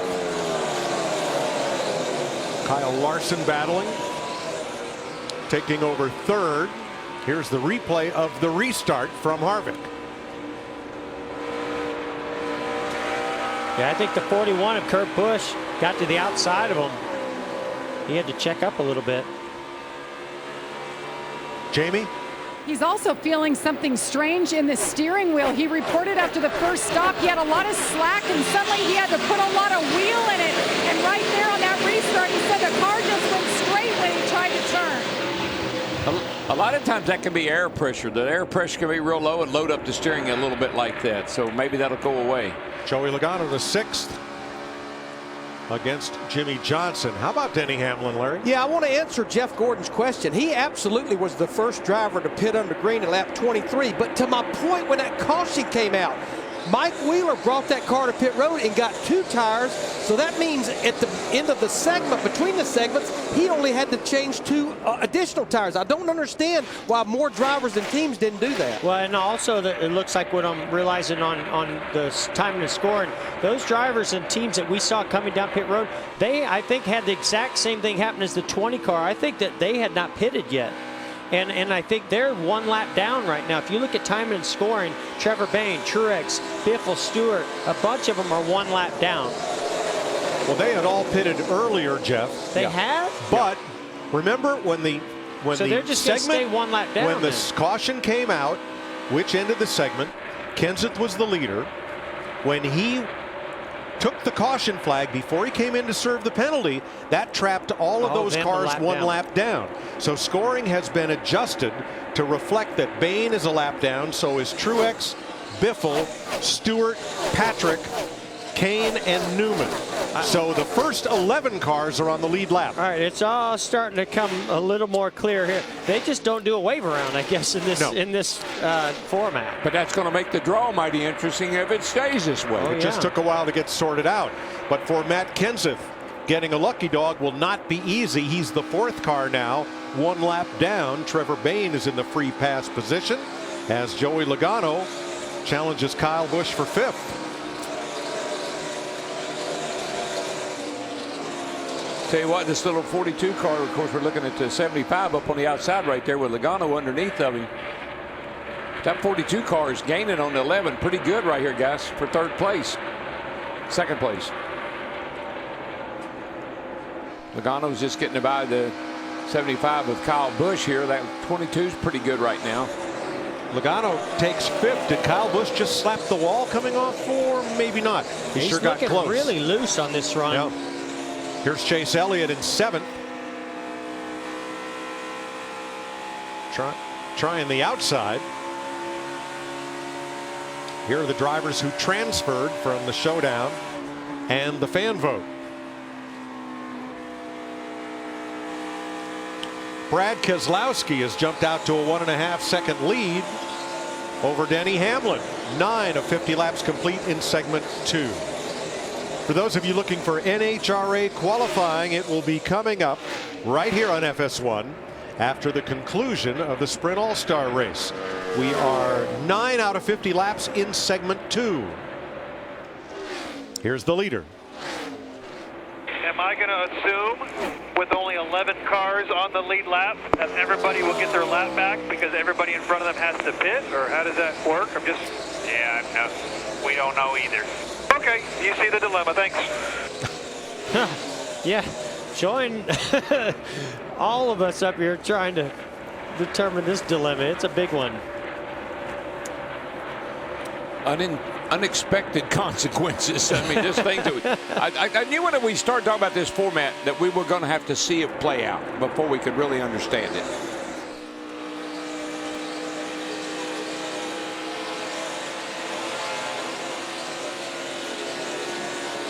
Now Dale Jr. is the last car on the lead lap, 9 seconds back. Who's that slowed? Larson? 42 over there, Larson. He got that thing. I mean, I thought he was out of here. Hit a weeper or something. Oh, he hit a weeper. Something happened because the car just went out from under. That was a hell of a save here. Just get back in order. Now weepers are when standing water behind the safer barrier leaks out from underneath and onto the racetrack. If there's just 1 or 2 of them, drivers can usually work around it as long as it doesn't get too bad. Watch this, Mike. I mean, this is a great save right here. I don't know how he hung on this car. This thing just jumped sideways. Wow. I mean, that's Look at dirt that. tracking right there. Their tires Nobody smoking knows and how to everything, dirt and he track better stayed than in Larson. it. Stayed after it. 13 laps complete in segment 2 of the 2016 Sprint All-Star Race.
Fifth place Kyle Larson is the first of the cars to come to pit road under caution.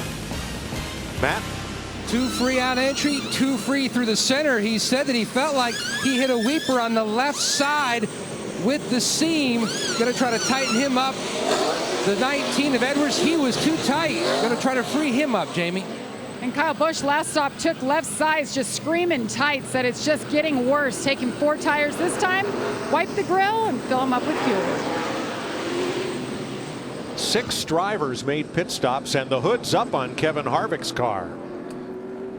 And there are the weepers in the seams of the asphalt. Now, unlike the situation at the top of the track with the safer barrier, these weepers are groundwater from heavy overnight rains and rains today coming through the ground and up through the seams in the asphalt. But Mike, I believe they think something's broken on the 4 car. That's why they're under the hood.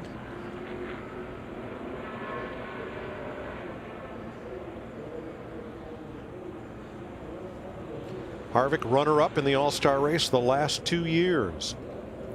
And he just rocketed away in segment 1. Yeah, the car wasn't right in that when they restarted in this second segment, and now they're under the hood working on something. You got a light and they're looking around. I'm not sure what they found. But was that the power steering? Were they looking at the power steering? Could be. Make sure the belt was on and maybe it's the fluid or whatever. But now he'll stay on the lead lap, and here comes a whole bunch on pit road, led by Martin Truex. These are all the lap down cars here coming to pit road. Greg Biffle, Tony Stewart, Matt Kenseth, Danica Patrick, Newman, Kane, McMurray, and Bain are all on pit road.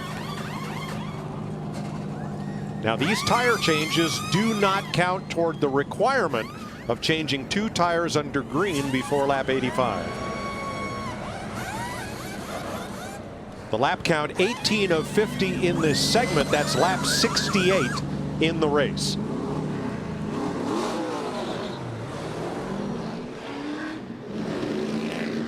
Did you ever think that rules that were so basic and simple that we could get this confused with things? Well, I can understand now that when that caution came out and Matt Kenseth was the leader, that trapped a group of cars 1 lap down, and when Matt Kenseth peeled off to serve the penalty, they hadn't completed as many laps as Carl Edwards, who was then the race leader. So glad it's all sorted out now. Jamie.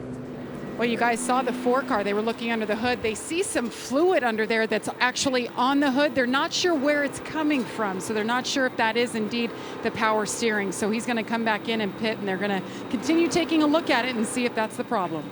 Yeah, I'd say, you know, if you see fluid and he's complaining about the car not steering right, it's got to have something to do with the power steering unit of some of the box, the reservoir or something. Well, they've been able to do this without losing a lap. Because track dryers are at work at the exit of turn number 2. You see the field rolling around under caution from our aerial coverage provided by Goodyear. Superior performing tires to face challenging conditions on the track and on the road. Goodyear, official tire of NASCAR. 19 of 50 laps complete in segment 2. Third segment of 13 laps to come, and then you'll see NHRA qualifying here on FS1.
"19 of 50 laps complete in segment 2. Jimmy Johnson has the most wins in the Sprint All-Star race with 4. He's currently in 8th place.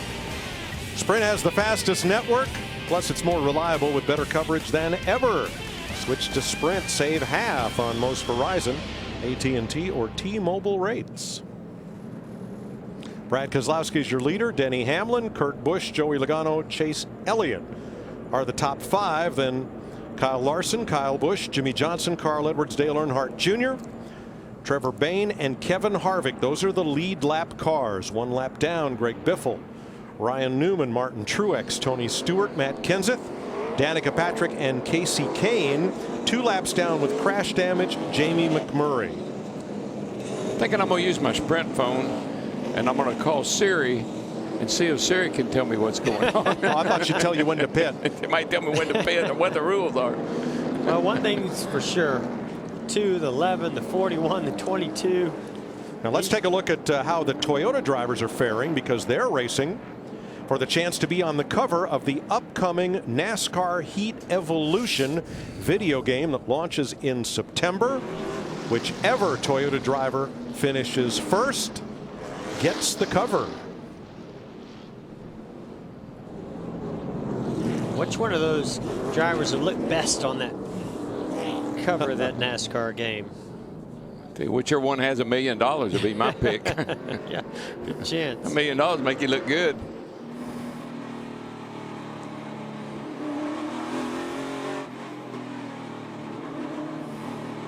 Tell you what, Chase has had a pretty solid day here. He's had a good race car. This is going to be really good for a lot of these teams for next week. This is like a test session.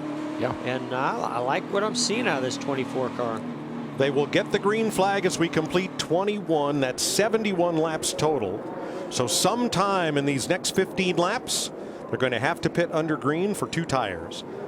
Keselowski's white Ford, Hamlin's black and red Toyota. Here we go. Green flag. Uh-oh, Hamlin did not go, man. He couldn't get going at all. Look at 24's 3 Oh, wide. baby. Almost 4 wide. I don't know what happened to Hamlin there, but he didn't take off at all.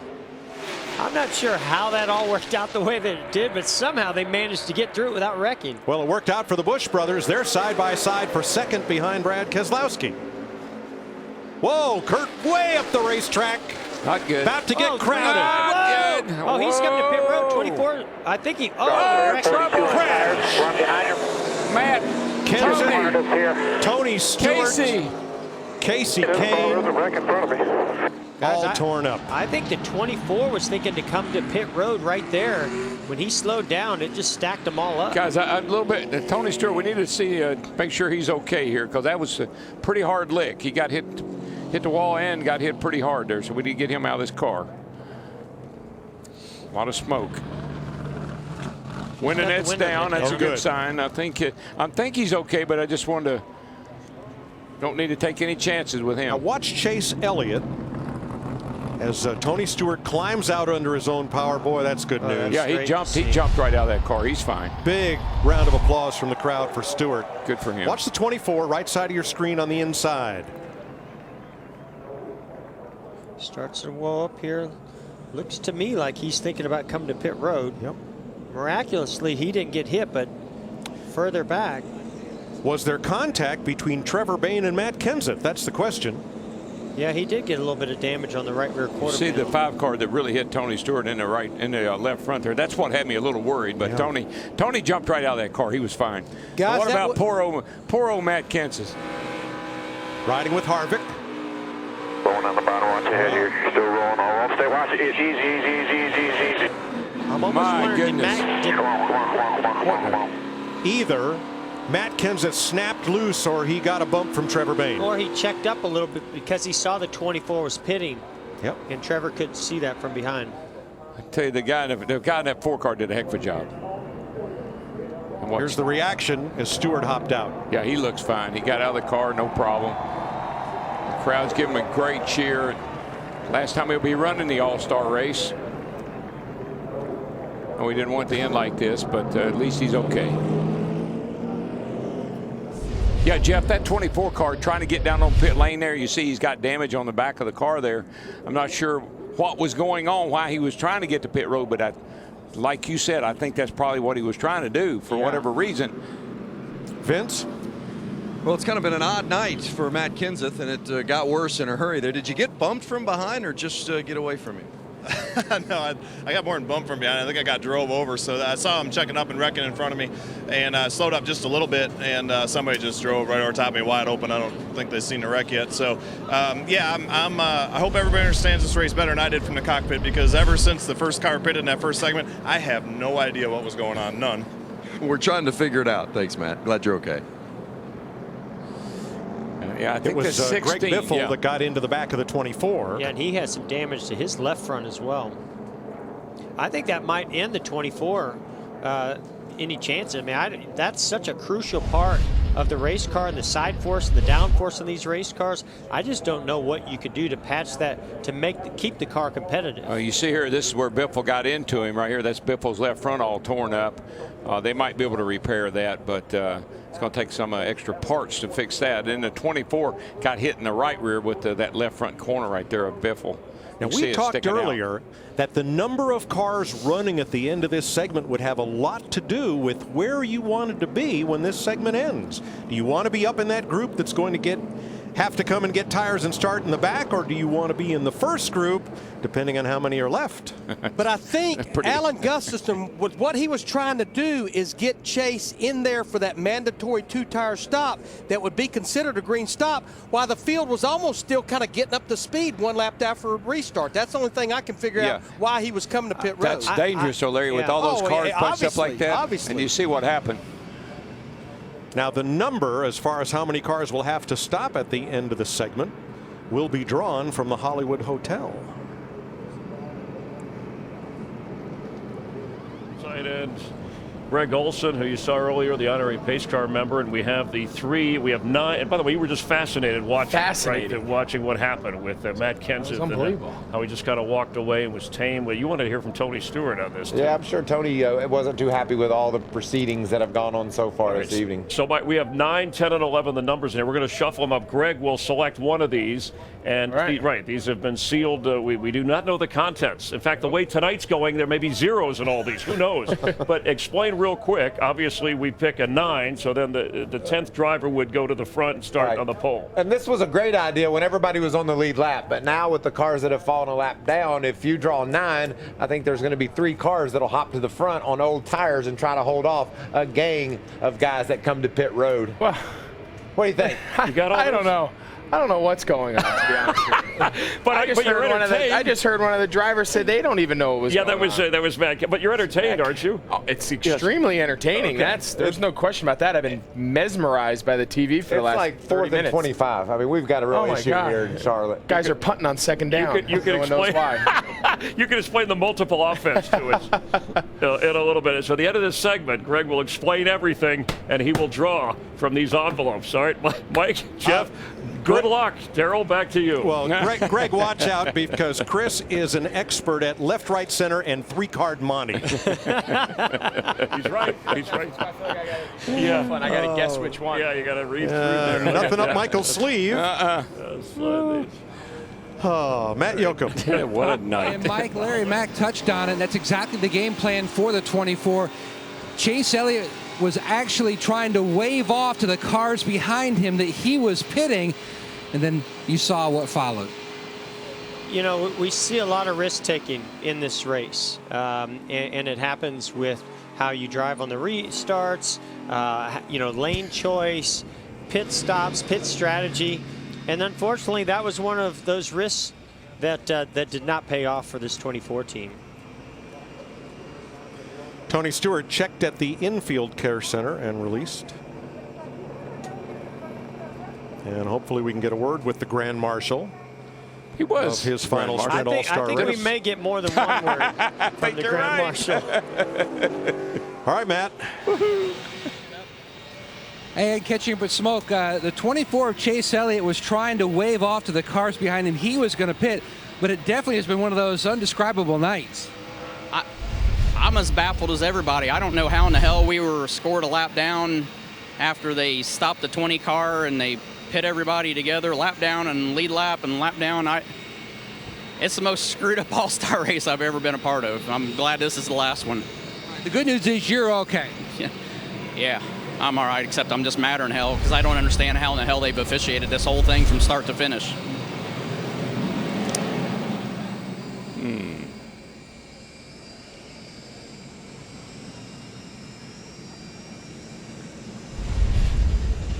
Tony Stewart gets piled up when trying to avoid Chase Elliott. The 6 gets into the 20, into the 14. Kaboom.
Like a jewel in the night, Charlotte Motor Speedway playing host to 10 days of thunder. And it all culminates on Fox next Sunday night. Enjoying these Charlotte nights? How about another go next weekend? We're keeping it right here in NASCAR's hometown as it's time for the Memorial Day tradition under the lights for the Coca-Cola 600. Coverage begins Sunday at 4 p.m. Eastern on FS1 and continues at 5:30 p.m. on Fox. When Burton Smith and Curtis Turner built Charlotte Motor Speedway, they said, well, Indianapolis has a 500. For our race to be bigger, it better be 600 miles. And the World 600 was born in 1960. And here we are on full moon Saturday night. Hey guys, I may stand corrected again for the evening because the 24 car did a pretty nice job with this repair to the quarter panel. I think it's better. There's a chance it might be.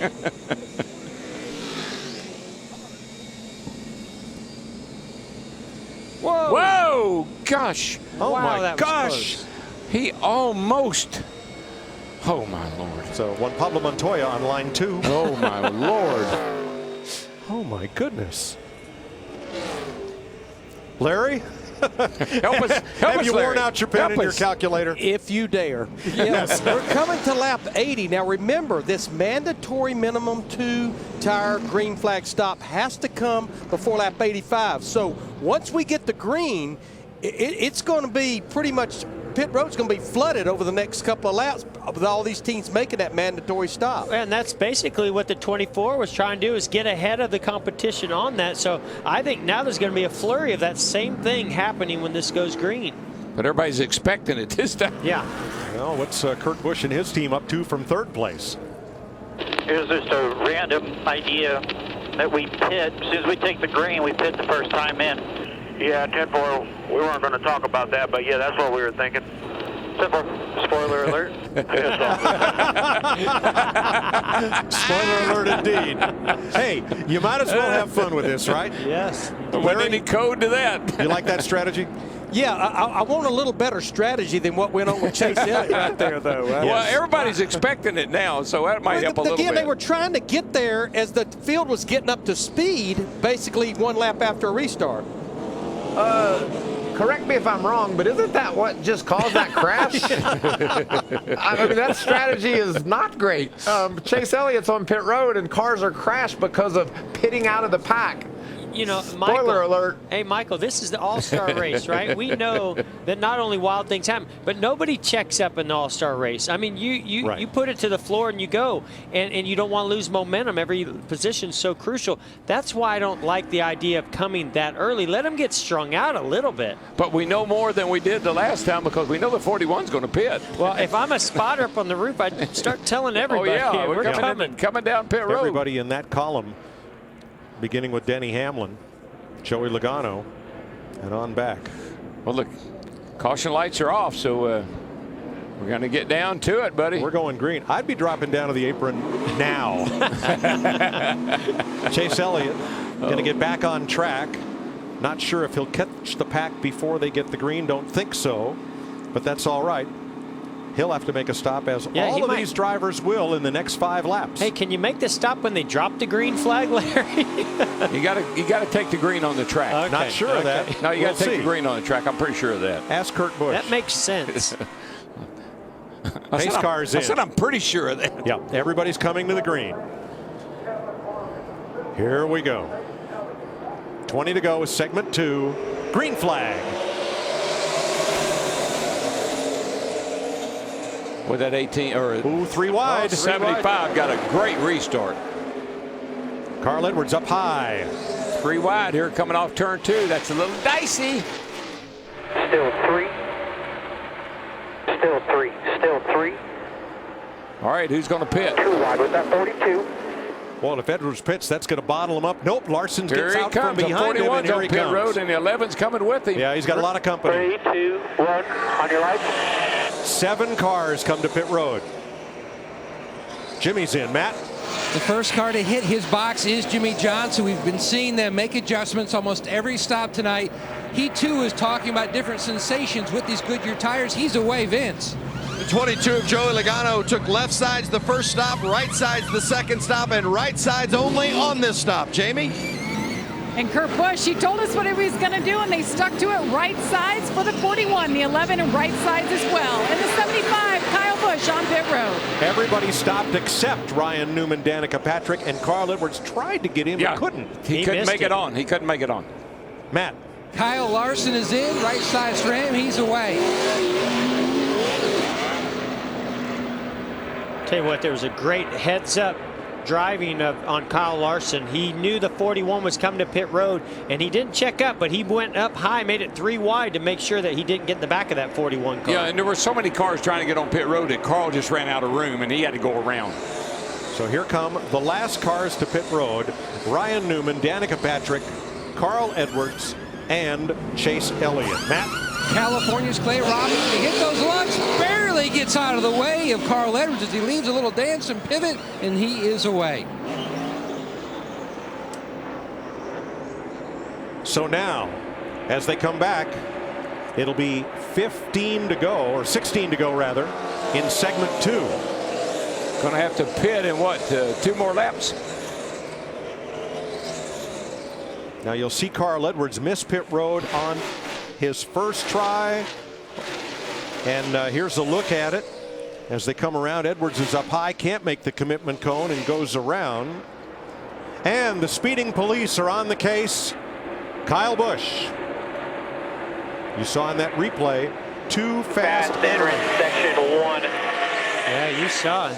He got to pit road in a hurry. He got there really fast. He's one of those that gets to pit road better than anybody if you look at the statistics. Unfortunately, he got there a little bit too good that time. Yeah, he's going to have to do a drive-through here, so you're going to need to do it pretty quick. He is the race leader. Jamie McMurray also too fast entering. Faster this time, man. Got There's the no black fighting. flag. Do it this time. Black flag to the 75. That time by.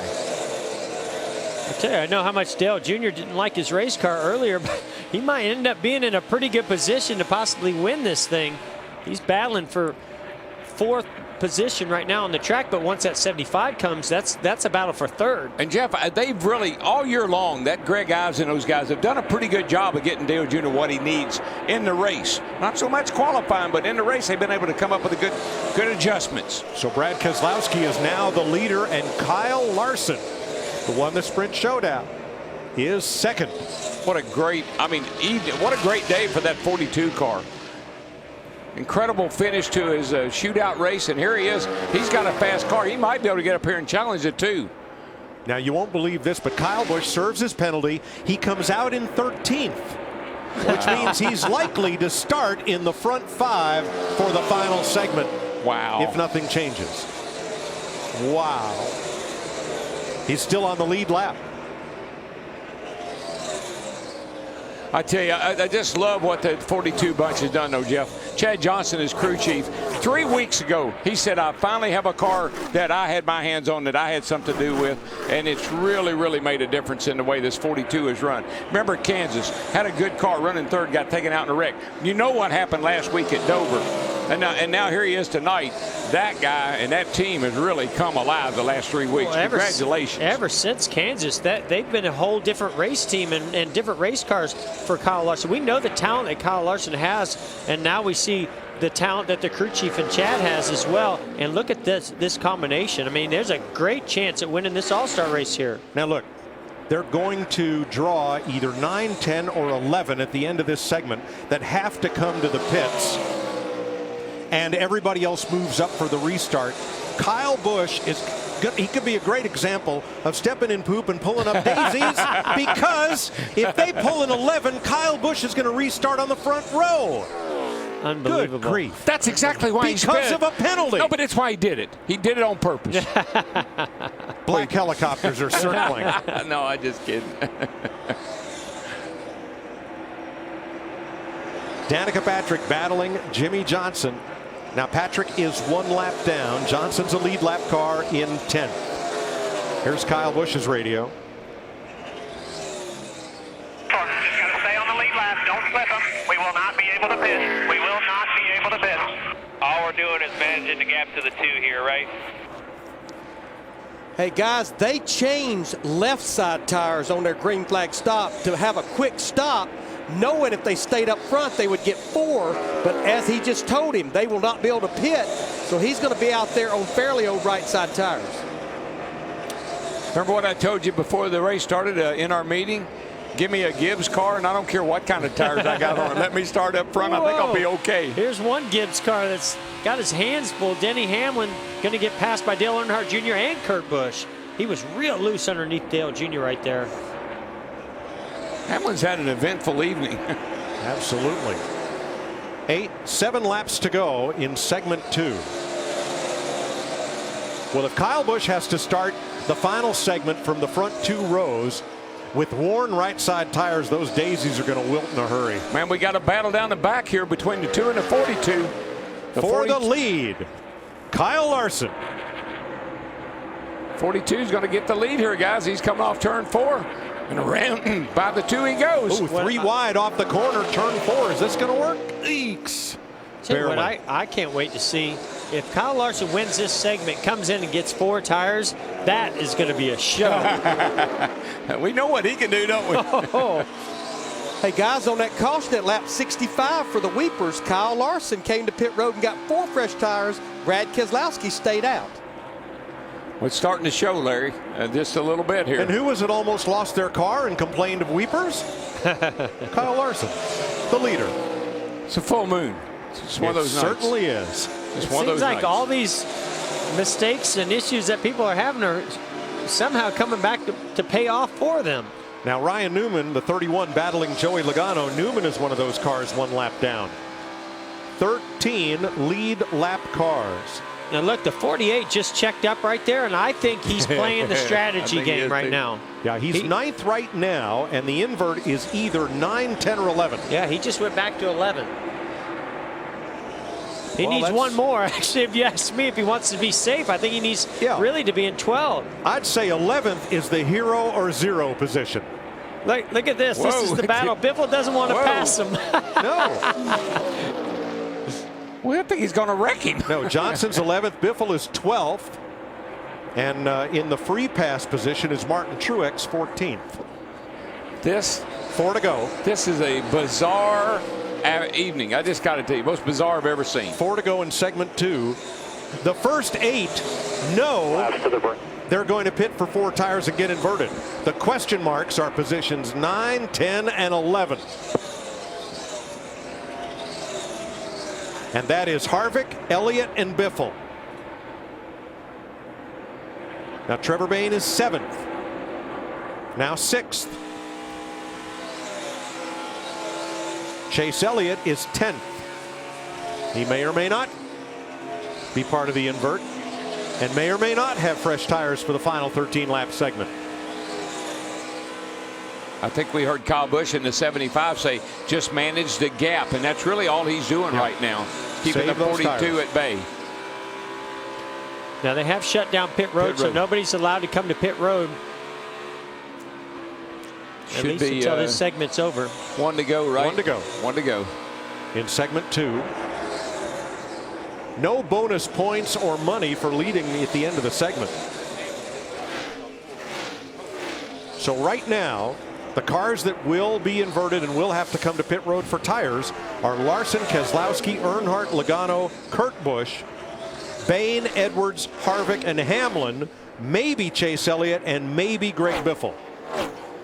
Now, I will say, I think Kyle Larson's strategy right there was not only to get by Keselowski, but to push that 18 car as hard as he could to make him use up those tires, because the 48 car was actually out there cruising, trying to save his tires. 50 laps are all but complete here as the field cycles through. They are scored at the start-finish line. Caution waves. Segment 2 is history. How many cars will have to come to pit road for 4 tires and restart out back? Chris Myers. All right, Mike, the inversion game begins here with just 13 laps to go. I'm going to mix it. We have a 9, a 10, and an 11 somewhere, and nobody knows the exact number order of these envelopes. Jimmy Johnson's your man. So Jimmy wants me to pull 11. That's what I've been told. Yeah, pull 11. All right, if I pull 11 here, that, Jimmy owes me. Okay, so these are the Jimmy owes me here. You pick what this is. I've never seen these cards now. They've been sealed on Funkenhauser's porch. Funkin' Wag. This is 11 right here. Am I well, let's open it up and let them know the theater of the absurd continues here live. If I pull 11 here, this is going to be pretty Speedway, impressive. And the number is. I pulled What 11. is the number? Are you kidding me? Swear to God. Number 11. Oh my goodness. Jimmy owes me dinner, Jimmy. All right, so you owe me dinner. Jimmy goes. Jimmy goes to number 1. I just want him the race. Well, and we don't know yet. We have No, he's going to laps. win if he goes to number 1. This is legitimate. And then and Dale and my other guy, Dale goes to 4. Make Is that sure right? you didn't put all 11s in here. So Dale goes to 4? Is that right? Flip that around, yeah. And Chase Elliott will be 11. I don't know. He'll be 10. 10. Let's ask the drivers. So we did have. Just we so did everyone have knows. 9, 10, and 11. You picked the right. Man, we got a shot you here. You picked the right we got one for your guy. I gave That our is guys a shot. unbelievable. Everybody's got to carry their weight. All right. So, hey, you think maybe I'm you sorry. could give me this is the 9. signature on that 11 there? Yeah. These are all Like that from legitimate. Let Jimmy know. If he wins, let Jimmy know. It looks, you know, Jimmy, I'll give that there are to a lot him. of people that are suspicious with your Hendrick Motorsports hat, you know. I'm a team guy, man. Yeah. Everybody's got to pull their weight. You don't realize I worked out with these guys last week. Jimmy's he's won more All-Star races than anybody else, and now you're going to give him the never best win position enough with 13 laps to go. He's a good guy. What can I tell you? That's very, very impressive. All right, who's his greatest competition, Thanks, guys. Michael? I can't wait to watch Kyle Larson charge. That's going to be so much fun. These guys coming down getting tires. It'll be good. It's going to be on. The pits are open. Thanks. All right, guys. Thanks. Appreciate it. Jimmy, thanks you too. Let's see what happens. Thanks, Greg. We know that 11 cars will pit. They must get 4 tires. No one else is allowed to pit. Now, this order is how they'll come on to pit road. The order in which they'll restart depends on how they come off pit road after the 4-tire stop. So this is likely to be the money stop right here. All I know is this is what I've been waiting for. Yeah, the 48 car, the last time he was on pit road, took 2 rights. 875 of Kyle Busch took just left. So that's the tires they have to work with. Pit road is open. The first 11 cars come on pit road. That means Johnson and Kyle Busch, due to a penalty, will restart on the front row. Matt? Changing up their pit stop strategy. Watch Big Ed Watkins, the gas man. He's going to pull the right front. He's going to bring it around, and he's going to gas the car when the changer comes back around after the 4-tire stop. Looks good, Vince. The 22 of Joey Logano pitting from the 4th position. It's going to be a 4-tire change as required by the rules. He said, my car is really pretty good right here. Jamie? Brad Keselowski hasn't changed left since lap 46. He thinks he's going to be the best car out there with more Dale Earnhardt Jr. A little more grip now. 4 tires for everybody. But the Advance Auto Parts race off pit road has Kyle Larson in front of Dale Earnhardt Jr., Carl Edwards, Joey Logano, and Kurt Busch, with Keselowski losing 4 spots. Denny Hamlin up 2. Trevor Bayne down 2. Here's the race off pit road. We'll line them up for you when we come back.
Appreciate everything you do. I'm ready. Green, green. Still even. Right behind All you. rolling 2 by 2. You have water on pit road, grass side. Still there. Stay there with you. Still. Wreck, back it down, back it down. Get down, keep coming. Be a wreck behind you.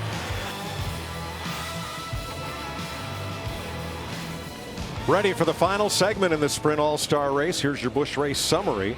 After 100 laps, Jimmie Johnson is the leader. He's the first of 13 lead lap cars. 7 leaders, 13 lead changes, 4 cautions for 19 laps. Carl Edwards and Kyle Larson leading at the end of the first 2 segments. And I believe Martin Truex Jr. was the free pass car on that caution.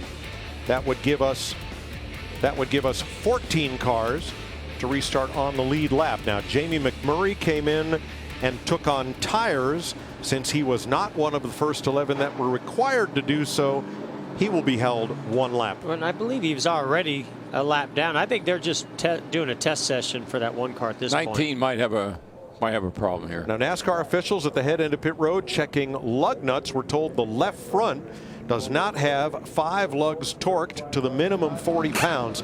40's not much. Good grief. Well, for an alloy wheel, 60 to 75 pounds. I'm not sure for a steel wheel, but it's more for fully tight. So 40 pounds is really just tight to the wheel. That is what's required, Larry. Yeah, Mike, as far as the check here, they're just looking to see that it's against the wheel. That 40-pound torque was going to be after qualifying, which we obviously didn't have. Thank you. But Larry, did you see what he did on 19? I mean, he just bumped it. Beep. That's all it takes. Could that have been $1 million bleep? It may very well be. And there's the call. Pointing over here. You can see this cat over here. He's pointing to it. A right, no good on the left. And Carl's got his hands up like, what? Are you kidding me? He's really upset. He was the 3rd car off pit road, and now he goes to the back. All right, boys. All right. Full moon Saturday night. Yeah. 13 laps to go. Yeah. $1 million in the waiting. Yeah. What could possibly go wrong? Everything. Gosh, everything has gone wrong. Oh, gosh, Mike.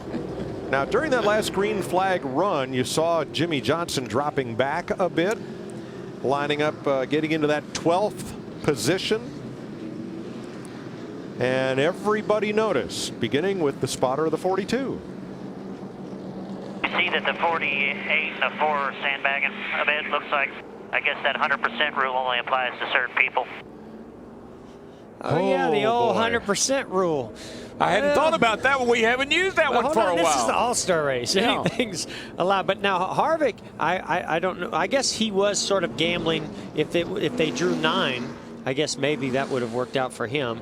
But I definitely, there's no doubt the 48 was dropping back to get into that position. Well, we're about to find out anyway. Well, the 100% rule says, just to paraphrase, you need to do everything you can to try to win the race or get the best result. That's true. Well, he did. Did Jimmie Johnson do that just Absolutely. then? He did. I think that's what he did. Case closed. I tell you, I still... Judge Wapner, 5 o'clock. Kmart. And I really believe that Martin Truex Jr. getting that free pass is going to benefit the 42 car of Kyle Larson, because he was going to be 5th on this restart on the inside. He wants to be on the outside. He wants to take them 3 wide, use those 4 fresh tires, get a big run, and get as many of them as he possibly can. He watched Chase Elliott do it in the showdown. Watch this. He's going to do it here. I say watch that 75 car. 1 to go. So, the rules for the final segment are very simple. Sprint has been the sponsor of the Sprint Cup Series for 13 years. We're going to race 13 green flag laps to see who wins $1 million. Well, and the other side of that is that the drivers got with NASCAR and they determined that 10 was not enough, 15 was too many, and they ended up with 13 laps to kind of offset old tires versus new. So that's another scenario. But I think that scenario assumed that there would be more than 2 cars in front of the cars with fresh tires. Yeah, I told you that was optimistic. Now, the free pass car was Martin Truex. Okay, so they're not. To see if he goes behind us. He's right there. So unfortunately, the free pass is not going to work in the favor of the 42 because he has to drop to the back. So I think Larson was really hoping he was going to be up there so he could be in that outside lane. I just want to tell you one thing. Hold on to your seats because we're getting ready to go about 4 wide into turn 1 down keep here. an eye on the 41 of Kurt Busch. I'm telling you, that outside lane with 4 fresh tires, that's where I want to be. So are Jimmy Johnson and Kyle Busch on old tires sitting ducks? Yes. Let's find out. 13 laps to go. Their little feet are pedaling under the water. I know that. Green flag.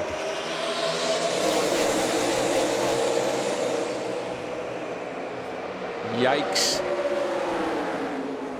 Yikes. There you go. Oh, no. Look at the outside. On the inside. He just drove right by him like it's nothing. Oh, gee. 4 wide behind him. Oh, gee. How's that going to work? Well, it's going to work just fine. Pretty good. Wow. Unbelievable. 12 cars under a blanket. Jimmy Johnson's loose. Yeah, he's got it. He's out of it. He's in big trouble. Well, once you lose that clean air off the front of the car, and you don't have the downforce, you get back there with those others on 4 fresh tires. Hamlin almost got stuffed in the wall. The 7 and 5 and 11, and oh my gosh. That was bad for Denny Hamlin. Yeah, that just cost him. He's out of it. He took the high side and the hole closed up in turn 2. Let's go back to when they were 4 wide in the back straightaway, trying to sort it all out behind Kyle Larson. Whoo, boys. Good grief. Yeah, Jimmy Johnson just getting eaten up by the 4 tires right there. And then Denny Hamlin way up high. Yeah, it got crazy right here. Got the 2 down the inside. He kind of forces that 75 up.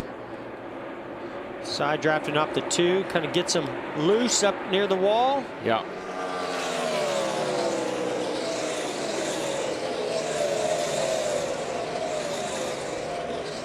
Now, take a look up front here. 42 Larson, 22 of Logano.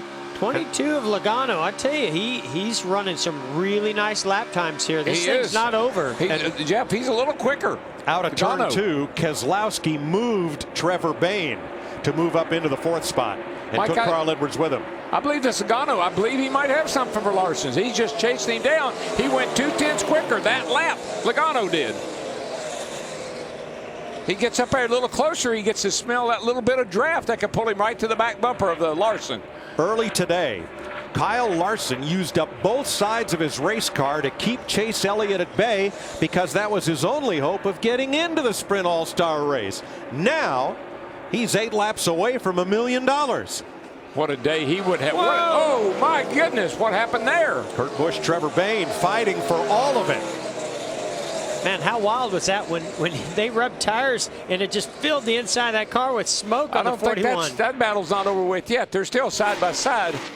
That's a grudge match for 6th. Well, I was just getting ready to say, hey, a caution could come out, but it was about those 2. It's coming right here. Watch this. Side, just running down on his door, trying to take the air off of the side of the 41 car. And did. Bayne pinned Busch down, and they hit again. Goodness. There's going to be trouble right there, guys. Chase Elliott might want to back out of that little program. Look at him dive down. Bayne gets to the rear bumper. The 41 gets him loose. This is going to get ugly right here. Today and tonight, this is a Trevor Bayne I've not seen. No, I've never seen him drive like this. Nope. He's aggressive. And that's his teammate right behind, Craig Biffle. He says, hey, give me a break here. I'm working on something. Yeah, that was costly for Trevor Bayne.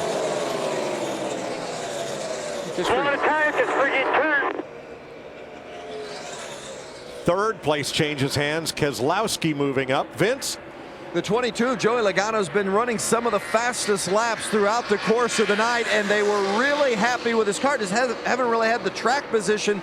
Finally got a great restart. They upped his air pressures just before that last restart, and he said his car was good before he came to pit road. They got it right where they wanted as he's stalking Kyle Larson. You can't tell me that shootout race that Larson won, the laps that they put in this afternoon is paying off. But here comes that 22 right up his back bumper. How similar does this look to exactly what Larson had to deal with Chase Elliott in that showdown earlier? Now at the top on our Fox box, the drivers whose names are outlined in green. Those are the drivers that have the 4 fresh tires at lap 100. Wow, look at him moving Here up he goes. to block He's going to him. have to put a block on Larson right on the Joey Logano here if he's going to keep him behind him. Boy, that was a smart move by Larson. It was a gutsy move, but a smart one. It 3.5 to go. He's got his hands full now. He's going to have to block. He's going to have to do it at least 3 more times. He's just good enough to do it, though. I'm not sure that Logano can get him. There. I mean, I guess my question is, do you give him the inside and just side draft him and hold him down there and try to make his, the ability to pass really difficult? I think that the 22 is just good enough that it didn't matter where Larson went. Logano's going the opposite direction. Yeah, but watch him. It's going to be He'll tough get down to make on that this door pass. right here. Watch him get down on that door. Make this pass. Remember how he got the lead before? He got down on the door of, I forget who it was, sucked him loose, and he was able to take the lead. Whoa. 2 to go. Woohoo! I don't know exactly how we got to this point, but we're here, and boys, it's exciting. Logano, Larson in the wall. Logano. Logano's in. They both almost crashed. Kyle Larson bounces off the wall, and here comes Brad Keselowski to second. Boy, the 42 really got the right side. Yeah, he did. He's out of it. Looking like a 1-2 finish for Penske. Logano off turn 4. The white flag waves. 1 lap to go. Sponsored by Credit One Bank. Well, Larson's just got to be saying, what do I have to do to win one of these races? What about another picture on that 22 car, Mike? And guess whose it'll probably be? The guy driving the car, I guarantee you. On that yellow 22 are pictures of the 50-year history of Penske Racing, celebrated in January and celebrated again tonight. Add Joey Logano's picture, and next to it, $1 million. He wins the Sprint All-Star race. Brad Keselowski second, Dale Earnhardt Jr. third, Carl Edwards, Kurt Busch the top 5. Real man right there, son. Nice work. Really nice. That's pretty impressive. For several weeks, including last week at Dover, we talked about how aggressive Joey Logano is, especially on restarts. He took a car with no front sheet metal at Dover, got it back out onto the racetrack to try to score the best finish possible. Boy, this kid's a racer. He's going for it.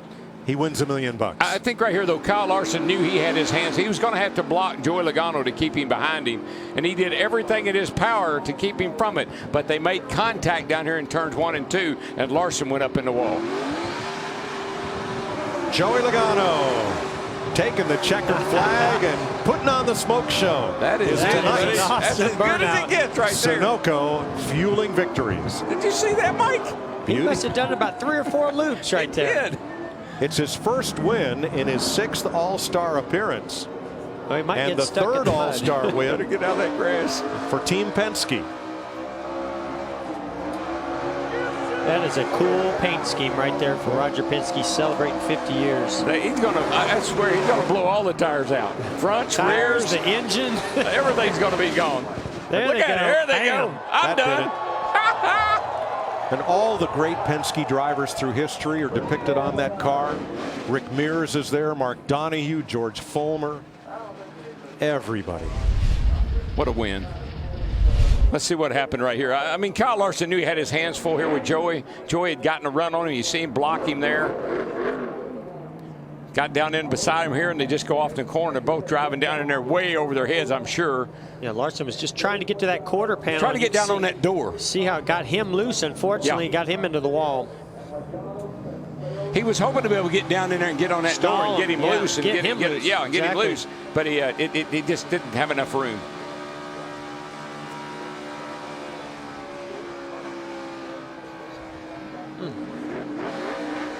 Kyle Larson went to the garage. He's credited with 16th. Joey Logano's crew celebrates. Matt? Kyle Larson set the tone earlier today in the showdown. It's all about the $1 million, and it was shaping up to be a finish like the showdown. You've witnessed two different versions of what happened. I know the disappointment's overflowing. I'm with the 6. Yeah, super disappointed. Hate that I keep letting my team down. You know, they did everything right. They worked their tails off after I got all that damage in the showdown, and we had a really, really good target Chevy, and was able to get to the front pretty quick there, and you know, be in the best position possible there for the last restart, and got clear right away, and you know, thought I could cruise, and I just was getting looser throughout the race, and you know, we were making adjustments, but I guess we just weren't making, you know, big enough ones, and just got loose, and Joey caught me, and he did a really good job side drafting me, and tried to hang on his quarter there, kind of like I did to Chase earlier today, and I just got really loose as soon as I got down the corner, and we're going so fast I couldn't correct it and drill the wall. So yeah, just really disappointed, but congrats to Logano and their team, and you know, hats off to my guys. You know, they worked their tails off.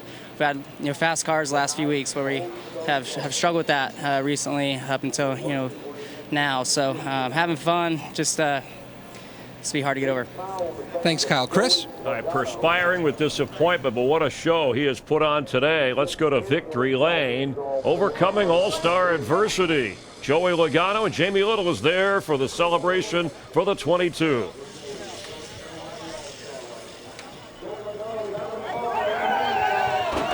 His crew chief is the first one to spray him down. Confetti is flying, Coke is flying, beer. It's midnight. It has been a long day, a full moon, 6th attempt at this, and you finally get your all-star race win. Where did you come from at the end? All of a sudden you came out of nowhere, and it looked like the 42 just couldn't hang on. I'd say this Shell Pennzoil Ford was faster when we unloaded. We never showed our full potential the whole race. It seemed like caution kind of came out at the wrong time. We lost a little track position. We had a couple bad restarts, and eventually had a good restart and was able to get, you know, up towards the front and able to race with Kyle. And what a fun race. You know, he was going to run me hard. I knew that, and I had to run him hard. Nothing to lose. It's for $1 million. And man, it's just so cool. I always think Shell and Pennzoil, AAA, Auto Trader, AutoZone, Ford, Roush Yates engines. We burnt her down at the end of this thing, and wheels up, obviously Coca-Cola. This is a race you always want to have on your resume. It's just so special to say you won the All-Star race. It's even special just to be in the race. I've missed this race a few times, and just so cool. You know, it's nice to break through and get a win. I know it's not for points, but it's a nice momentum builder going into the Coca-Cola 600. You had a lot of downtime today with all this rain. Some time perhaps to think about what you're going to do with $1 million. What are you going to do? No clue. Probably give most of it away, but this is definitely one of the most special wins. You know, Charlotte's always a fun place to win because it's your home. Well, it's a home track for everybody. We all live around here, and it's what makes it special to win here. And last time we were here and we won the race, and it's back in victory lane at the next race. So we got to get that 600-mile race next. And how about this paint scheme for Roger Penske, the captain, a tribute to 50 years of racing. Congratulations, Joey Logano wins the All-Star race. And Joey Logano with that $1 million smile. Congratulations to the Coca-Cola Racing family driver, Joey Logano, for his historic win. He turns 26 years old this week. An early happy birthday for him.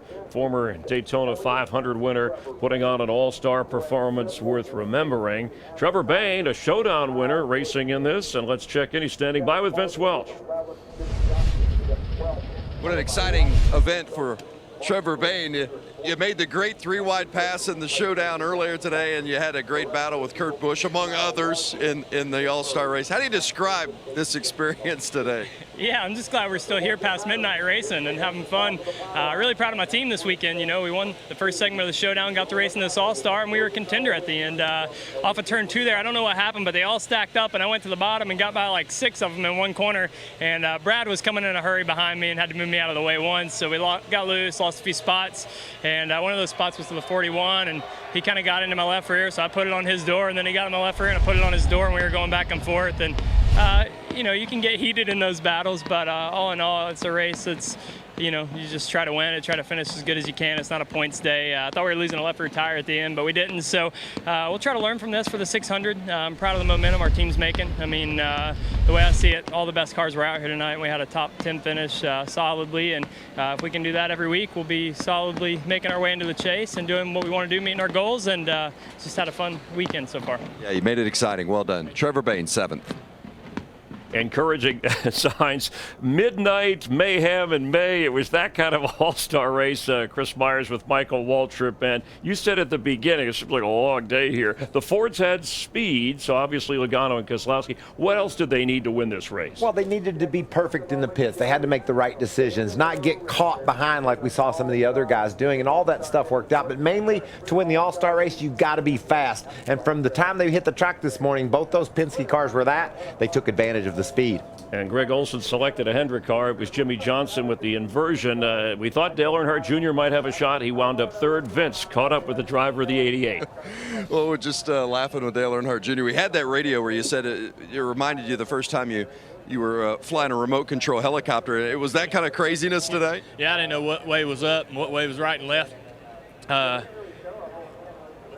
Lap down cars were pitting with the lead lap cars. Wave around cars were up front and in the middle. But NASCAR did a good job sorting the lineups out. Everybody was where they were supposed to be when we would go back to green, so you can't complain. It's just they were doing it unlike any other way I'd seen them do it before. I'm sure they ran into some scenarios tonight they weren't anticipating. That really was probably part of it. And guys getting caught a lap down, the 20 not pitting within the first 50 laps, all that stuff they weren't anticipating all that. So as far as our Mountain Dew Nationwide Chevy, we got it better. We really, a lot of the setup is new stuff we're really trying to find some speed with. So we still got some gains to make. We didn't win the race, but we outran a lot of guys that have been outrunning us the last couple weeks. So it's a positive I think the guys can take away. We didn't get to practice, so we worked real hard during the race, changing a lot of stuff, and I hope Greg learned a lot. Next weekend we'll actually get to practice some, make some changes, and see if we can't get our car even better for the 600. I'd love to win that race before I retire. You're smiling, so it must have been fun. Dale Earnhardt Jr., 3rd. Vince, I think he summed up the night perfectly. Yes, he did. NASCAR Sprint and Charlotte Motor Speedway got all the excitement that they bargained for and then some. I got to take issue with Kyle Larson. He didn't let anybody down. He did absolutely everything he could with what he had. Kyle Larson was the show tonight. Keep doing what you're doing, Kyle Larson. I know there's a lot of fans that love what he does. I know we love what he does. He's always excited. He drives with a lot of passion. He drives the wheels off that thing. I thought he did a perfect job. I'm not exactly sure, what happened to his car there at the end, why he couldn't hold off Joey Logano, but you got to give credit to Joey Logano and that 22 team as well. Yeah, I think Logano, had trouble at Kansas, got in a wreck, had trouble. Dover got in a wreck, but tonight, redemption. He drove that thing into victory circle and gets that $1 million check that the young lady's holding right there. Congratulations to him. Great night tonight. Brad congratulated him there. The kid from Connecticut wins, and Chris, for the first time ever, Team Penske, one team sweeps the top 2 spots in the All-Star race. All right, Mike and guys, thanks for guiding us through a crazy night. What a night for Sprint, NASCAR fans, and the Sprint All-Star race, and what a great night to switch to Sprint and save 50% on most Verizon, AT&T, or T-Mobile rates. If you give them a test drive for 30 days, if you don't love Sprint, they'll refund your money. Sounds like a pretty good deal, and Sprint wants to thank you, the great fans of NASCAR, for tuning in for tonight's Sprint All-Star race. If the goal was to entertain, mission accomplished. By the way, I think Steve Harvey just gave me these. Said Miss Venezuela was the winner of the All-Star race. We had to figure that out. It was quite a ride, and now a week from Sunday, NASCAR on Fox, the Coca-Cola 600 right here. Yeah, and when these guys show up next week to get ready for the Coca-Cola 600, they're going to have a lot of smiles on their face about everything they saw tonight and went through. But the main thing I think we heard Joey Logano say is we've got momentum heading into the Coca-Cola 600. This team is strong. The Penske Fords were fast all day long, and that's a good sign for the rest of the season. Yeah, and having the showdown earlier in the day, qualifying was rained out, but the racing was spectacular. Amid all the confusion, the drivers were very entertaining, and a million reasons, at least at the end, for Joey Logano to be happy winning the Sprint Cup All-Star race here in Charlotte. For Michael Waltrip, Chris Myers, the entire gang here on FS1, thanks for watching. NHRA qualifying is up next.